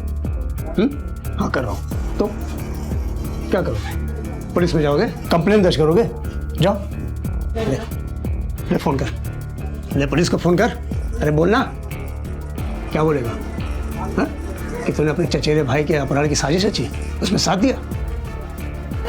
राजेश ने धोखा दिया था मुझे, फिर मैंने सोचा अब की बार जो करना है अकेले ही करना है।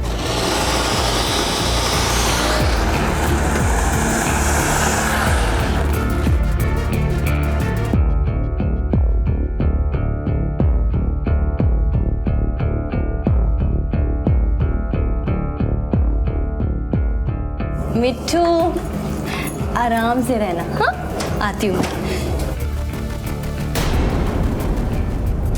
अमन, ये गहने पैसे तुम चोरी कर रहे थे? नहीं चाची,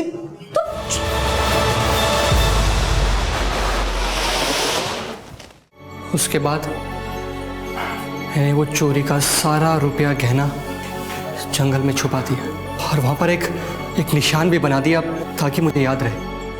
और फिर मैंने सोचा कि मैं कुछ समय तक चुप रहता हूँ जब तक ये मामला ठंडा नहीं हो जाता, और उसके बाद चोरी के सारे रुपए गहने लेकर वापस दिल्ली चले जाऊंगा और वहीं पर अपना कोई धंधा खोल दूंगा। तुम्हारी लालच ने तुम्हारी जिंदगी तो बर्बाद कर ही दी, तुम्हारे चाचा का घर भी उजाड़ दिया।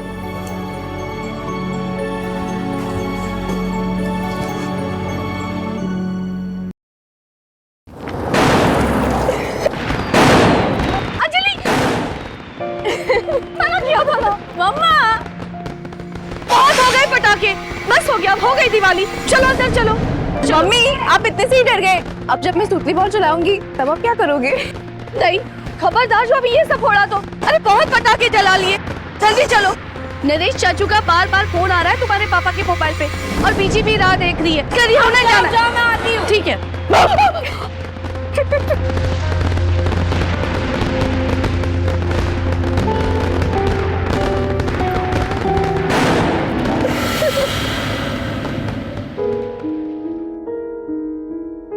और पता है दादी, मम्मी इतनी डरी, ऐसी चीखी जैसे कोई न्यूक्लियर बॉम्ब हो। मैंने पहले से ही पता है पुत्र, है ना, एक नंबर दी डरपोक नहीं हैगी।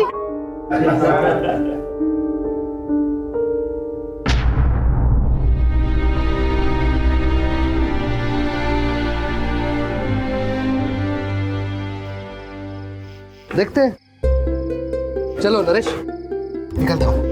बेबे चलते। अच्छा पुत्र, पहुंच के फोन कर देंगे मैं पहुंच गया। अच्छा मैं फोन कर दूंगी बेबे। फेरी पौना। बाय दादी। अंजलि पुत्र बाय बाय। अंजलि पुत्र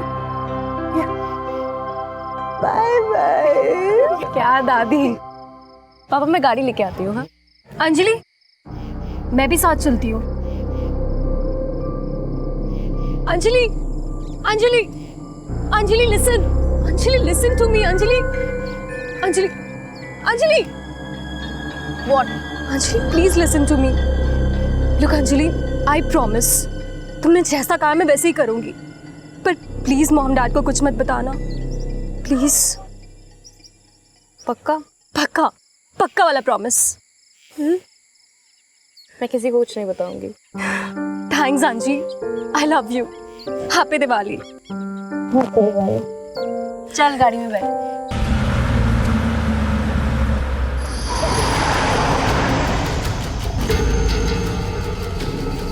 त्योहार हमारे जीवन में रंग भरते हैं। ये खुशियों के वो मौके होते हैं जिन्हें हम पूरी बेफिक्री से मनाना चाहते हैं, अपनी रोजमर्रा की परेशानियों को भुलाकर। लेकिन कुछ लोग ऐसे भी होते हैं जिन्हें ऐसे ही मौकों की तलाश रहती है अपने गंदे इरादों को अंजाम देने के लिए। और ऐसा ही कुछ हुआ दिल्ली में रहने वाली अंजलि शर्मा के साथ। अपने परिवार के साथ अपने चाचा के घर दिवाली मनाने आई 20 साल की अंजलि शर्मा को 3 लोगों ने किडनैप कर लिया। लेकिन क्यों? मैं और अंजलि पार्किंग से गाड़ी निकालने गए थे और गाड़ी में बैठने से पहले ही उन लोगों ने अंजलि पर अटैक कर दिया, और जब मैंने उसे बचाना चाहा तो उन लोगों ने मुझ पर भी अटैक कर दिया। और सर फिर वो अंजलि को लेकर भाग गए। कितने लोग थे? सब कुल 3 लोग थे। किसी का चेहरा देखा तुमने? I mean age group? नहीं सर, उन लोगों ने मुंह पर रुमाल बांध रखा था। गाड़ी का नंबर? सर सब कुछ इतना ऑल ऑफ अ सडन हुआ ना, कुछ पता नहीं चला। लेकिन हाँ, उनके पास ब्लैक कलर की SUV थी। एरिया हरियाणा बॉर्डर काफी पास में आता है। ये लोग बॉर्डर क्रॉस करने की कोशिश जरूर करेंगे। कंट्रोल रूम को फोन करो, गाड़ी की डिटेल्स दो, नाकाबंदी लगाने बोलो, और इस मेक और मॉडल के हर ब्लैक SUV को चेक किया जाए। सर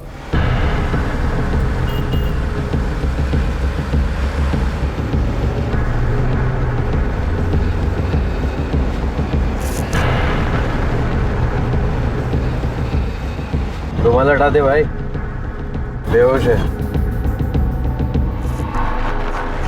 एक बात बताऊं, पीस बड़ा टैट है।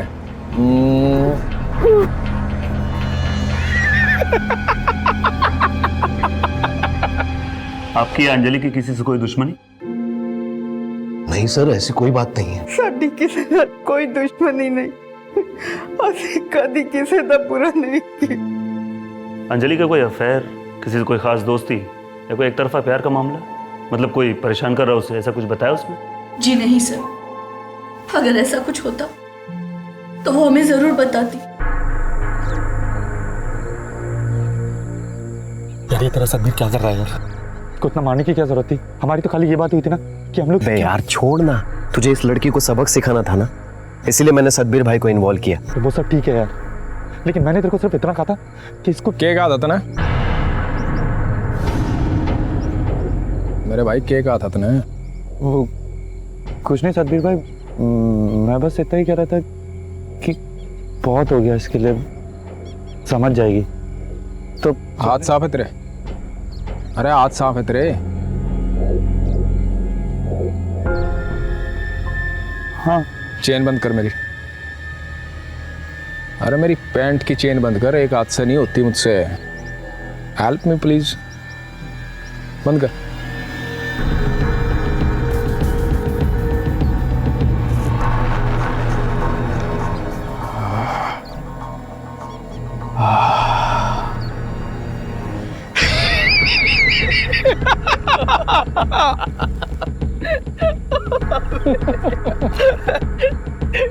गुड मार।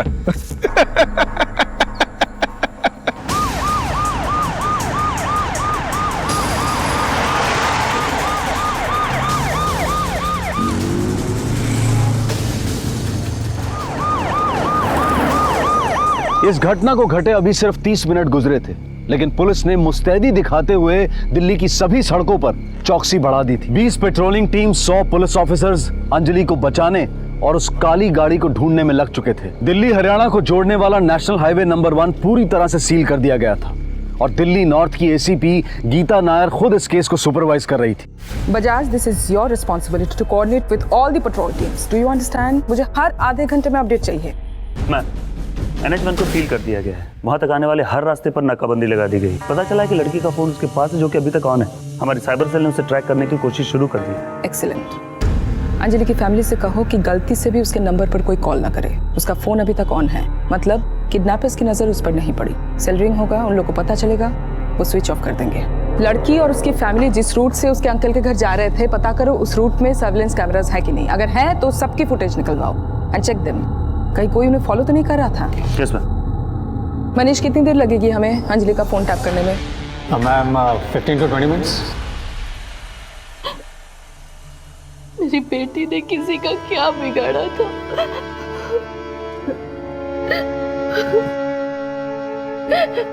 ये मामला फिरौती का नहीं लगता। तुम यहीं पे रुको, आंखें और कान खुले रखना, शायद कुछ पता चले। जी सर। गॉट इट, मिल गया मैम। स्क्रीन पे डालो। Yes ma'am. मैम, ये जो रेड डॉट है ये अंजलि का मोबाइल। लेकिन ये तो हरियाणा में है। यस मैम, वो लोग ऑलरेडी बॉर्डर क्रॉस कर चुके हैं। NH1 पर ड्राइव करते हुए सोनीपत की तरफ आगे बढ़ रहे हैं। हरियाणा पुलिस से कोऑर्डिनेट करके ये इन्फॉर्मेशन शेयर करो। लड़की का फोटो, गाड़ी की डिटेल्स मेल करो। सारे पेट्रोलिंग व्हीकल्स को दिल्ली हरियाणा हाईवे भेजो, फास्ट। Yes ma'am.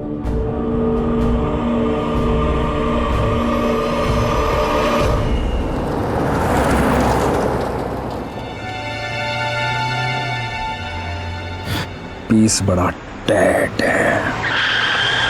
वो तो नहीं है गाड़ी, ढंग से चला। सॉरी, वो स्पीड ब्रेकर था तो दिखाई नहीं दिया। हम लोग सोनीपत क्यों जा रहे हैं यार?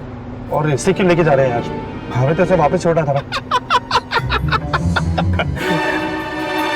ओके सर जी, दिल्ली पुलिस से अलर्ट आया है। एक काले रंग की गाड़ी ने दिल्ली का बॉर्डर क्रॉस किया।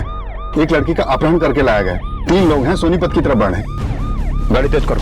किडनैपर्स अंजलि को लेकर दिल्ली से हरियाणा की सीमा में दाखिल हो चुके थे, इसलिए दिल्ली पुलिस के साथ साथ अब हरियाणा की पुलिस भी अंजलि को ढूंढने की इस मुहिम में शामिल हो चुकी थी। लेकिन एसीपी गीता नायर और उनकी टीम को लग रहा था कि इस घटना के तार दिल्ली से जुड़े हैं। इसलिए एक तरफ जहां हरियाणा की पुलिस अंजलि को ढूंढने के लिए उस काली गाड़ी का पीछा कर आगे बढ़ रही थी, वहीं दिल्ली पुलिस की टीम इन किडनैपर्स की पहचान और मकसद को जानने की कोशिश कर रही थी। मैम, आरटी ऑफिस से सीसीटीवी फुटेज आ गई।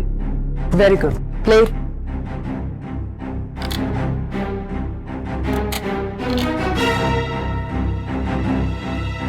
अंजलि की गाड़ी जहां से दिख रही है वहां से चला।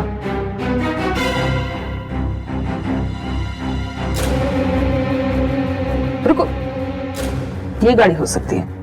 मैम, ये मंगल मार्केट एरिया है। यहाँ से राइट लेके थोड़ी दूर जाने पर अंजलि के अंकल के घर है और इन दोनों गाड़ियों ने राइट टर्न लिया। पक्का उन्हें फॉलो कर रहे हैं। हो सकता है नहीं कर रही हो सकता है अंजलि जहाँ जा रही थी इसको भी वहीं पे जाना हो। We can't take chances. Back करो, स्टॉप। नंबर विजिबल है, नोट करो। आरटीओ में जाके पता लगाओ मालिक कौन है। मैं ट्रैफिक कमिश्नर से बात करती हूँ। Yes ma'am.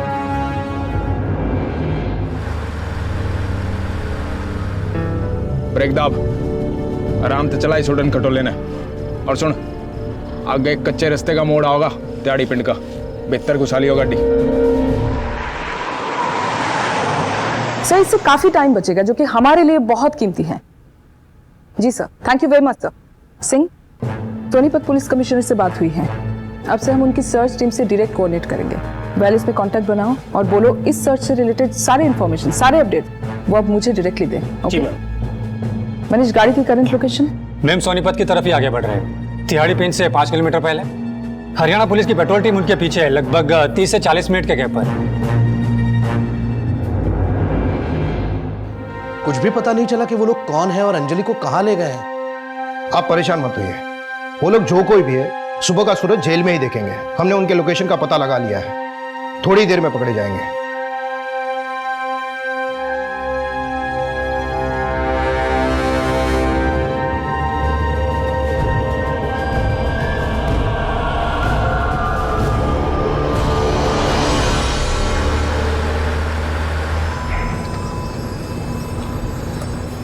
जलेगा। यार आज तुम लोग सही नहीं कर रहे हो यार।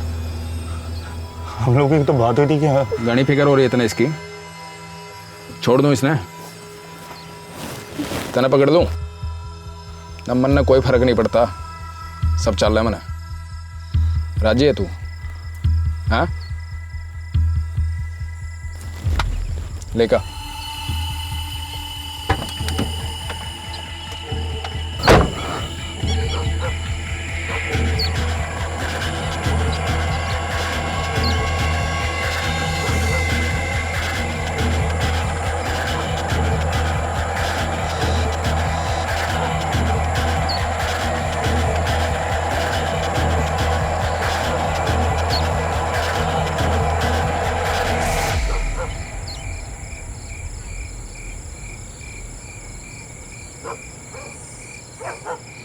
के मैम वो लोग तिहाड़ी पिंड में रुक गए। सभी सर्च टीम को इन्फॉर्म करो। Ma'am patrolling team 24589, patrolling team 24589।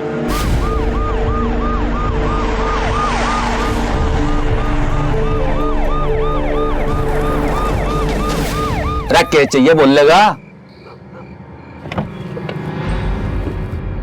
अरे ओ हीरो, क्या कर रहा है? जल्दी आ।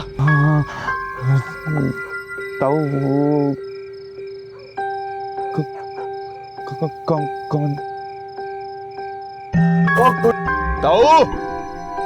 खुशबू वाला दिए।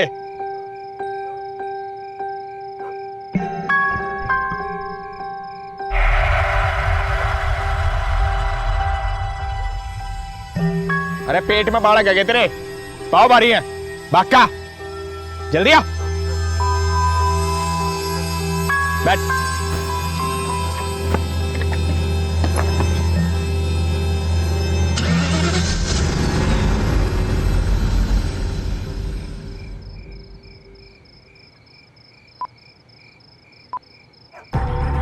अपनी माँ के यार ने फोन लगा रहा है इतनी रात में। अरे हाँ छोड़ा नहीं तो बहुत पिटेगा, बता रहा था मैं। पुलिस ने फोन लगाया था।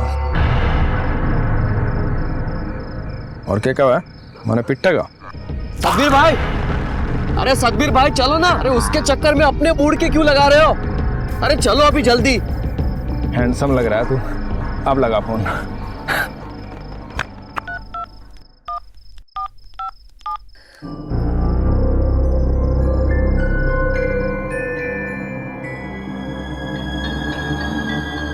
नीतू। हाँ मॉम, आ रही। आई मॉम। वो लोग मिले सर? वो लोग निकल रहे हैं मैम। ये देखिए। किस तरह जा रहे हैं? अभी बताना मुश्किल है मैम। तिहाड़ी पिन से 2 मेन ऑप्शन हैं उनके पास। पहला आगे जाके राइट की ओर जाकर NH1 पे वापस आ जाए सोनीपत जाने के लिए, और दूसरा एक बाईपास है जो हिसार की ओर जाता है, और 2-3 कुछ कच्चे रास्ते हैं जो गांव के अंदर जाते हैं। अब वो लोग कौन सा रास्ता लेते हैं ये जानने के लिए हमें थोड़ा वेट करना होगा। मारगुट। रास्ता थोड़ा खराब है लेकिन 10 मिनट में हम उनकी लाश दिखाई लोकेशन पे होंगे। गाड़ी किसी उमाशंकर अग्रवाल के नाम पर रजिस्टर्ड। हम उसके वसंत विहार वाले एड्रेस पर पहुंचने वाले। जी मैं आपको इन्फॉर्म करता हूँ।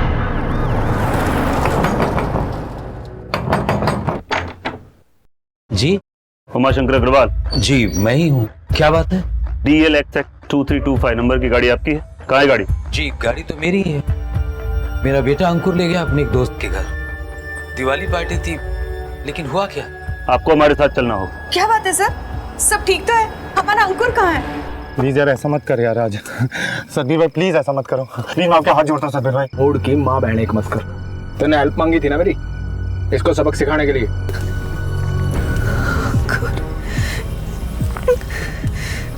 तो ट्यूशन फीस नहीं लूँ अपनी। सतबीर भाई प्लीज, सतबीर भाई तो बोलना ही यार क्या हो गया है तुझे? हाँ ब्रो, ऐसा चांस हमें फिर नहीं मिलेगा। तू डर क्यों रहा है? और सतबीर भाई ने कहा है ना वो सब कुछ संभाल लेंगे। उन्होंने प्रॉमिस किया है कि कुछ नहीं हो। So just chill and enjoy. What enjoy यार? तुम दोनों को पता नहीं है तुम लोग कितनी बड़ी मिस्टेक कर रहे हो। मिस्टेक? हाँ मिस्टेक। किसने शुरू कराया था ये सब? बोले।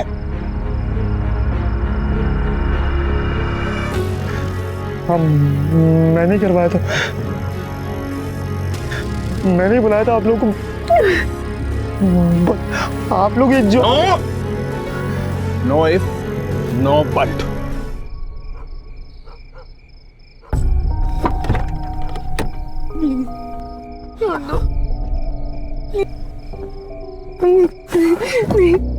मैं हाथ जोड़ती हूँ।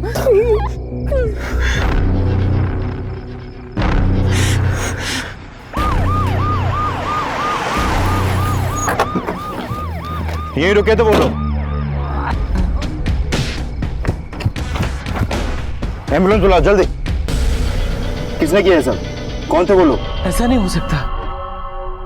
हमारा अंकुर बहुत सीधा है, वो ऐसा कुछ नहीं कर सकता। वो तो किसी अपने दोस्त के घर दिवाली पार्टी के लिए गया है। लेकिन आपने तो खुद फोन करके कंफर्म किया था कि वो वहां पहुंचा ही नहीं।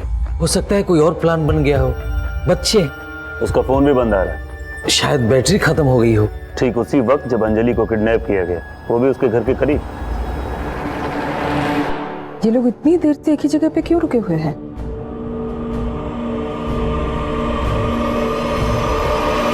छोड़ना, टेंशन मत ले, कुछ नहीं होगा। जा बेटा, जी ले अपनी जिंदगी। हाँ भाई, बहुत उछल कूद मचा रहा था तू, हैं? सब पता है मैंने। तेरा इलाज मैं करता हूँ आज। फोन फोन फोन फोन किसका है? अरे फोन किसका? साहब बोला था ना फोन बंद रखो। किसका फोन?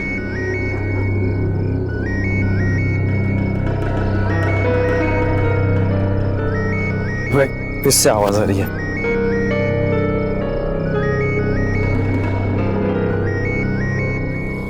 सड़क कर दी ना गुरची तुमने। सड़क लड़की उठाई, उसका बैग चेक नहीं कर सको। 3 घंटे हो गए इसको उठाए हुए।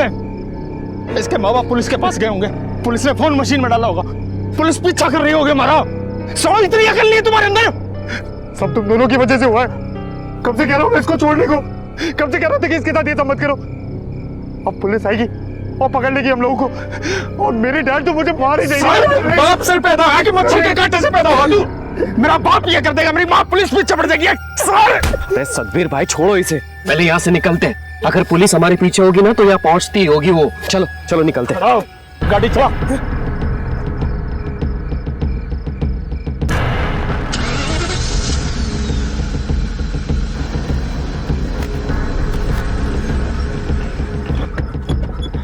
अब क्या हुआ बे? पेट्रोल खत्म हो गया। साले पहले नहीं बता सका था? कौन सी कंपनी का प्रोडक्ट है बे तू? सॉरी सतबीर भाई, मुझे नहीं पता था इतनी दूर आएंगे हम लोग। मैम वो लोग फिर से रुक गए। NH1 पर आने से पहले ही। समझ में नहीं आ रहा है क्या हो रहा है। मैम, अंकुर की फैमिली से हमें कोई इन्फॉर्मेशन नहीं मिली है। उन्हें कोई आइडिया नहीं इसके बारे में। बस अंकुर की फोटो मिली है। और उसका फोन नंबर भी। उसकी फोटो हरियाणा पुलिस को मेल करो और उसका कॉल रिकॉर्ड मंगवाओ। Yes ma'am. मैम वो लोग NH1 पर आ गए, लेकिन सोनीपत पे जाने के बजाय वो दिल्ली की तरफ आ रहे हैं। ये लोग सोनीपत के इतने करीब पहुंच के दिल्ली वापस क्यों आ रहे हैं? हरियाणा पुलिस की जो टीम इनका पीछा कर रही थी उनको बोलो सेम रूट से वापस आए और NH1 पर आ जाए। इस तरह हम उनको सामने से पकड़ पाएंगे। और हमारी पेट्रोलिंग टीम को बोलो बॉर्डर की तरफ रवाना हो जाए, फास्ट। Yes ma'am. हम लोग तैयारी पेन से NH1 की तरफ जाने वाले रास्ते पे बढ़ रहे हैं।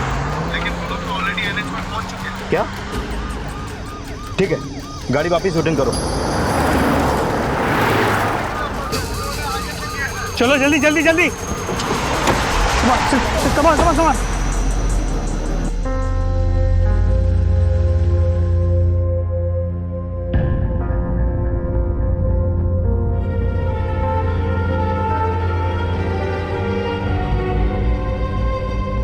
प्लीज फोन ऑन करो। Please switch on the phone. Please tell me तुमने ये सब नहीं किया है। प्लीज प्लीज फोन ऑन करो। हम बॉर्डर चेक पोस्ट पहुंच रहे हैं, सामने ही दिखाई दे रहा है।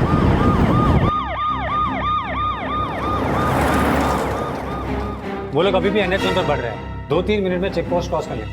हरियाणा की पुलिस उनसे 3 किलोमीटर पीछे है, लेकिन हमारी टीम चेक पोस्ट पर पहुंच चुकी है। हम लोग बॉर्डर पर ही हैं, यहाँ से वो गाड़ी पास नहीं हुई है। ऐसा कैसे हो सकता है? सेल की लोकेशन के मुताबिक तो गाड़ी चेक पोस्ट की ओर ही आगे बढ़ रही है और अभी क्रॉस भी करने वाली है। इसका मतलब उन लोगों ने गाड़ी बदल ली है। सारे ट्रक्स और 4 व्हीलर्स की तलाशी लो। एक भी 4 व्हीलर चेक पोस्ट से बिना तलाशी के आगे नहीं बढ़नी चाहिए।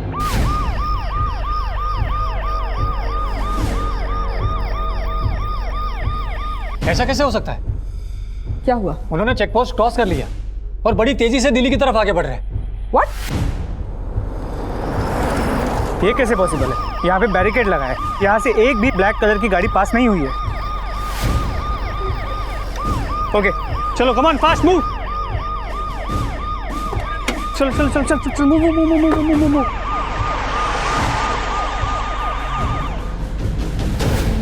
हमारी टीम किडनैपर से आगे निकल गई है।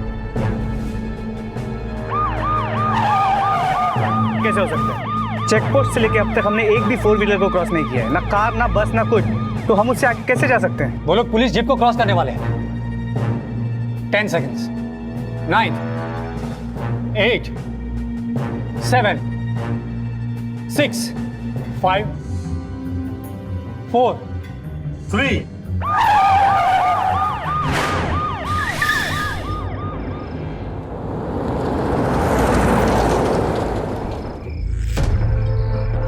सतबीर भाई,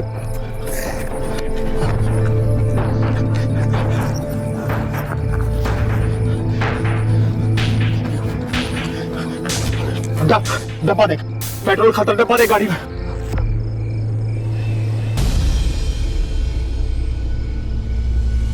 अरे भाई साहब, मारा भी भरी हो पेट्रोल है।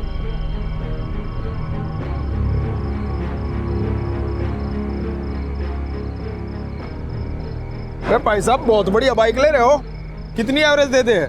अब भाई 1 लीटर में 70 किलोमीटर जाएगा। अरे ये पेटी पार्टी लाग रही है, मतलब सामान डालना हो तो इससे में डाल लो, है ना? अरे भाई गड्डी नहीं है ना तो पेटी तो रहेगी ना। चलो भाई साहब, बना दो घोड़ा इसका। जय राम जी की।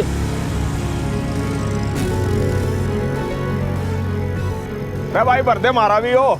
जाता पाछे नाचन दे जी भरकन, आज किसे का डर भी कोना। साढ़े सतवीर ने पकड़न आए थे, भूतनी को सारी रात घूमते रहो, सतवीर नहीं मिला करता। सतबीर भाई आप सच में जीनियस हो, जीनियस। किसका ये फोन? बोल किसका ये फोन? साहब हमारा फोन ना है, मुझे ना मालूम हमारी गड्डी में कैसे आए। अब तक अंजलि के जिस मोबाइल फोन का सहारा लेकर पुलिस किडनैपर्स के पीछे लगी थी, किडनैपर्स ने उसी फोन का सहारा लेकर उन्हें गुमराह कर दिया था। अगर हमारी या आपकी नजर से देखें तो पुलिस के अंजलि तक पहुंचने के सारे रास्ते बंद हो चुके थे, जो कि एक निराशाजनक स्थिति थी। लेकिन पुलिस इस सोच के साथ काम नहीं करती। वो नाउम्मीदी की स्थिति में भी उम्मीद बनाए रखती है और अपनी कोशिशों को और तेज कर देती है, जैसा कि दिल्ली पुलिस ने किया। पुलिस ने निराश होकर बैठने की बजाय उस कारण को ढूंढ निकाला जिसकी वजह से अपहरण हुआ था, जो ना सिर्फ उन्हें बल्कि अंजलि के परिवार को भी चौंका देने वाला था। अंकुर अग्रवाल के कॉल रिकॉर्ड्स। आज के दिन वैसे बहुत सारे दोस्तों से बात की इसने, लेकिन राज नाम के लड़के से काफी बात की है। राज का कॉल रिकॉर्ड्स निकलवाएं। राज और अंकुर दोनों के फोन एक ही समय स्विच ऑफ हुए हैं, इंसिडेंट से 10 मिनट पहले। दोनों की लास्ट लोकेशन भी सेम है, अंजलि के घर से थोड़ी दूर। इस राज के कांटेक्ट में विक्रम सांगवाल के नाम से एक नंबर सेव है। आज शाम को इसने से बात की, अब इस विक्रम का नंबर भी स्विच ऑफ। तो इसका मतलब अंकुर के अलावा राज और विक्रम बाकी के 2 किडनैपर्स हो सकते हैं, राइट? राज का तो कंफर्म लगता है, लेकिन विक्रम का नहीं हो सकता, क्योंकि इसका फोन सोनीपत में एंटर करते हुए स्विच ऑफ हुआ है जब ये तीनों अंजलि को किडनैप कर रहे थे। तो फिर तीसरा किडनैपर कोई और होगा। लेकिन विक्रम का सोनीपत जाना और इन तीनों का उसके पीछे पीछे अंजलि को लेकर सोनीपत जाना, कोई ना कोई कनेक्शन जरूर है।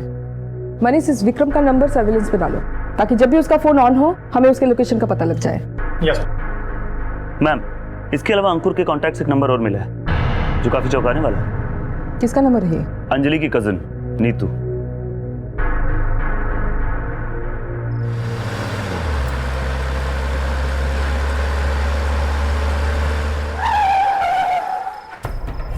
ओह, फाइनली पहुंच गए।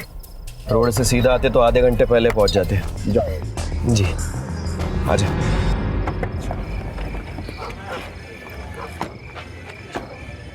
जल्दी चल यार।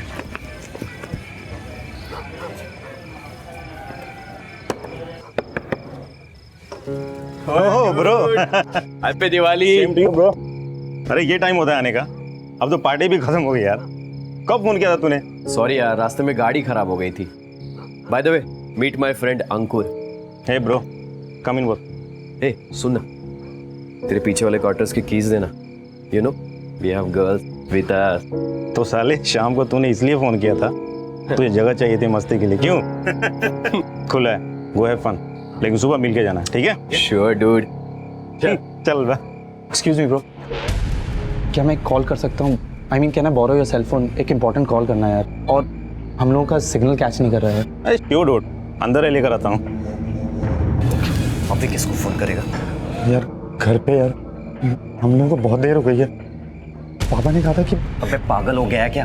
हाँ, अभी किसी को फोन नहीं करेगा। अभी तक तो पुलिस कंप्लेंट हो चुकी होगी, कुछ हो गया ना तो मारे जाएंगे। चल। सॉरी डूड, यार दिल्ली से निकलते हुए ना वो तेल की बैटरी ड्रेन हो गई, और ये पार्टी वार्टी के चक्कर में चार्ज करने का याद ही नहीं रहा। बस अभी चार्जिंग लगा दी है, तुम लोग फ्री हो जाओ और बात कर लो। कोई नहीं ब्रो, कल करेंगे, ठीक है? चल चलो, सुबह मिलते हैं। Once again happy Diwali. Same to you bro, चल एंजॉय। यस चल जल्दी। सर आप नीतू को क्यों पकड़ के लेके जा रहे हैं? इसने क्या किया है, कुछ तो बताइए। आप चलिए, सब पता चल जाएगा। मैडम जी, नीतू ने तो सब कुछ पहले ही बता दिया, फिर उसे आप यहाँ क्यों? हाँ बताया तो है इसने, लेकिन वो बात नहीं बताई जो सबसे पहले इसे बता देनी चाहिए थी। अंजलि के किडनैपिंग में उन तीनों के साथ ये भी शामिल थी। ये साथी है उनकी, और इस बात का सबूत है हमारे पास। मैम, मैंने कुछ नहीं किया मैम, मुझे नहीं पता था कि अंकुर अंजलि के साथ ये सब करने वाला है। Ma'am please believe me, I swear मुझे कुछ भी नहीं मालूम। हम जानते हैं राज और अंकुर ने अंजलि का किडनैप किया है। अगर तुम इसमें शामिल नहीं हो तो जो कुछ भी तुम जानती हो अभी इसी वक्त सच सच बताओ। मेरा और अंकुर का अफेयर चल रहा था और अंजलि ने हमें साथ देख लिया था, लेकिन मैम मैंने अंजलि को कन्विंस करने की कोशिश भी की थी। अंजलि ने मुझसे कहा था कि मैं अंकुर से ब्रेकअप कर लूं, नहीं तो वो मेरे मॉम डैड को सब कुछ बता देगी। मैंने बहुत ट्राई किया अंजलि को कन्विंस करने का कि अंकुर अच्छा लड़का है, वो ऐसा ना करे हमारे साथ, लेकिन वो फिर भी नहीं मानी। मैं अंकुर से ब्रेकअप नहीं करना चाहती थी, और जब मैंने अंकुर को ये सब बताया तो उसने कहा कि वो अंजलि को हैंडल कर लेगा, लेकिन मुझे नहीं पता था कि वो अंजलि के साथ ये सब करेगा। प्लीज बिलीव करिए मीना, मुझे इस बारे में कुछ नहीं पता। मैं तो खुद शॉक रह गई थी अंकुर की कार वहां देखकर। मुझे कुछ समझ में नहीं आ रहा था मैं क्या करूं। समझ नहीं आ रहा था? अंजलि तुम्हारी बहन है, अगर तुम सब कुछ पहले सच सच बता देती तो अंजलि अभी हमारे साथ होती। सॉरी डैड, मैं बहुत डर गई थी। नहीं तो अंजलि को वो लोग सोनीपत लेके गए हैं। सोनीपत से राज और अंकुर का क्या कनेक्शन है? बोलो। मैम मुझे इसके बारे में कुछ मालूम नहीं है, लेकिन हाँ अंकुर ने मुझे अपने किसी फ्रेंड के बारे में बताया था। उसका नाम राज है। राज का कोई फ्रेंड है जिसका फार्म हाउस है, और इस वीकेंड हम वहीं जाने वाले थे, लेकिन मुझे उसका नाम ठीक से याद नहीं आ रहा। विक्रम सांगवाल? Yes ma'am, Vikram. विक्रम सांगवाल के उस फार्म हाउस का एड्रेस पता है तुम्हें? नहीं मैम, बस इतना पता है कि सोनीपत में कहीं है। मैम विक्रम सांगवाल का नंबर स्विच ऑन हो गया है, लोकेशन भी ट्रेस कर ली गई है। सोनीपत में कहाँ है ये फार्म हाउस मनीष? सोनीपत के आखिर में, आउटस्कर्ट्स में है। हमने लोकेशन का पता हरियाणा टीम और हमारी टीम को दे दिया है। सारी टीम रवाना हो चुकी है, अगले 30-40 मिनट में वहां पहुंच जाएगी। सभी पेट्रोल टीम बताएं लोकेशन की तरफ मूव करें।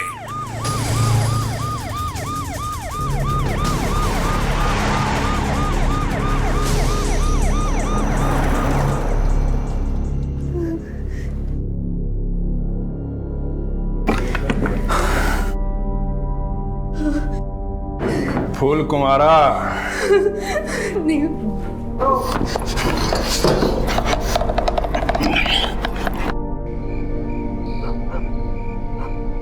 बे मुंह क्यों लटका रहा है? तेरे और नीतू के बीच में आ रही थी ना ये, तो अब नहीं आएगी। टेंशन मत ले, रिलैक्स।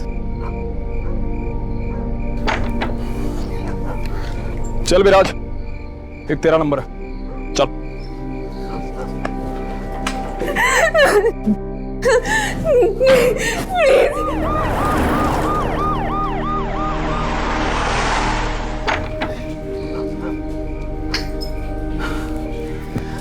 चल बेटा, अब तेरा नंबर है। नहीं सतबीर भाई, मैं नहीं कर पाऊंगा सतबीर भाई, मुझसे नहीं होगा ये सब। क्यों? स्टैंडिंग प्रॉब्लम है तेरी। चल प्लीज।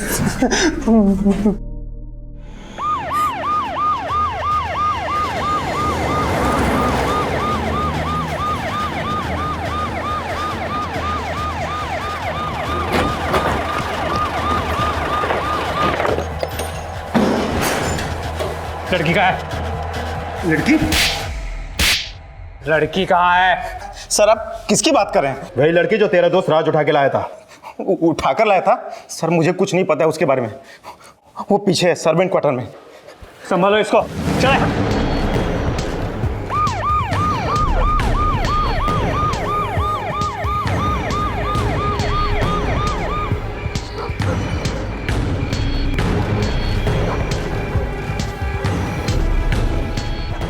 निकल गए, लेकिन ज्यादा दूर नहीं गए होंगे। मूव। मैम, वो लोग यहाँ से निकल चुके हैं, हम उनके पीछे जा रहे हैं।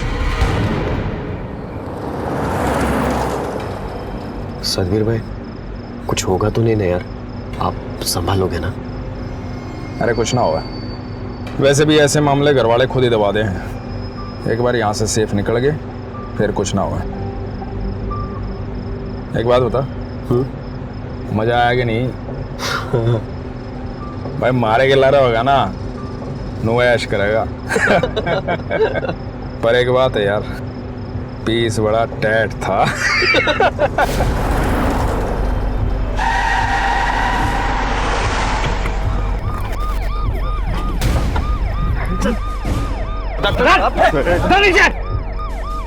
अंजलि का है? हिसार में? हिसार में? अरे तुम मेरी बुआ का नाम अंजलि है ना, हिसार में वाकई बात होगी।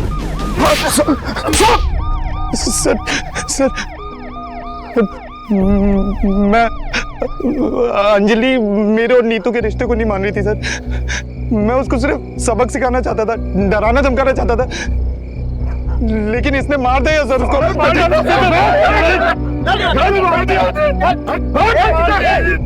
लाश का अंजलि की।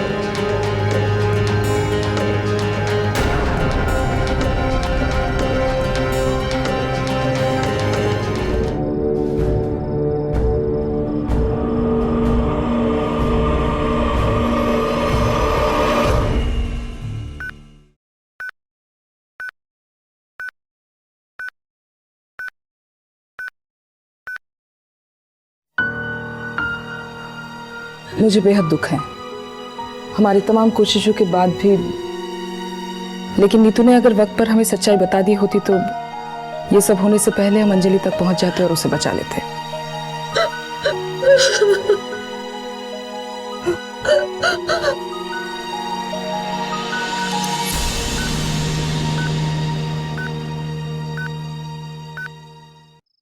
नीतू ने अगर पुलिस से इंफॉर्मेशन ना छुपाई होती तो अंजलि की जान बचाने वाली पुलिस उसके सम्मान को भी बचा सकती थी, लेकिन नीतू के एक गलत फैसले की वजह से ऐसा ना हो सका। पुलिस की पूछताछ में जो पूरी कहानी निकलकर सामने आई वो कुछ इस तरह से थी कि राज और अंकुर दोनों नासमझ टीनेजर्स थे और सतबीर एक हिस्ट्री शीटर।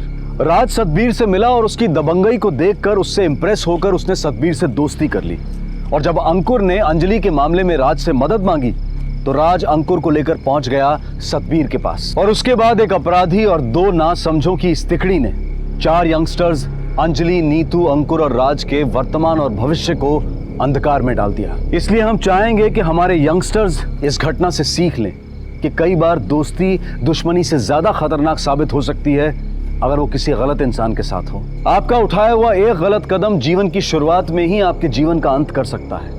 इसलिए जिंदगी में हर कदम को उठाते समय पूरी समझदारी दिखाएं और सतर्कता बरतें। इस दिवाली अपना और अपने परिवार का ख्याल रखें और सुरक्षित रहें। देखते रहें क्राइम पेट्रोल। सबक एक को, सीख हम सबको। जय हिंद। क्राइम पेट्रोल्स के और भी दिलचस्प कहानी देखने के लिए हमारे चैनल को सब्सक्राइब करें और बेल आइकॉन दबाना न भूलें।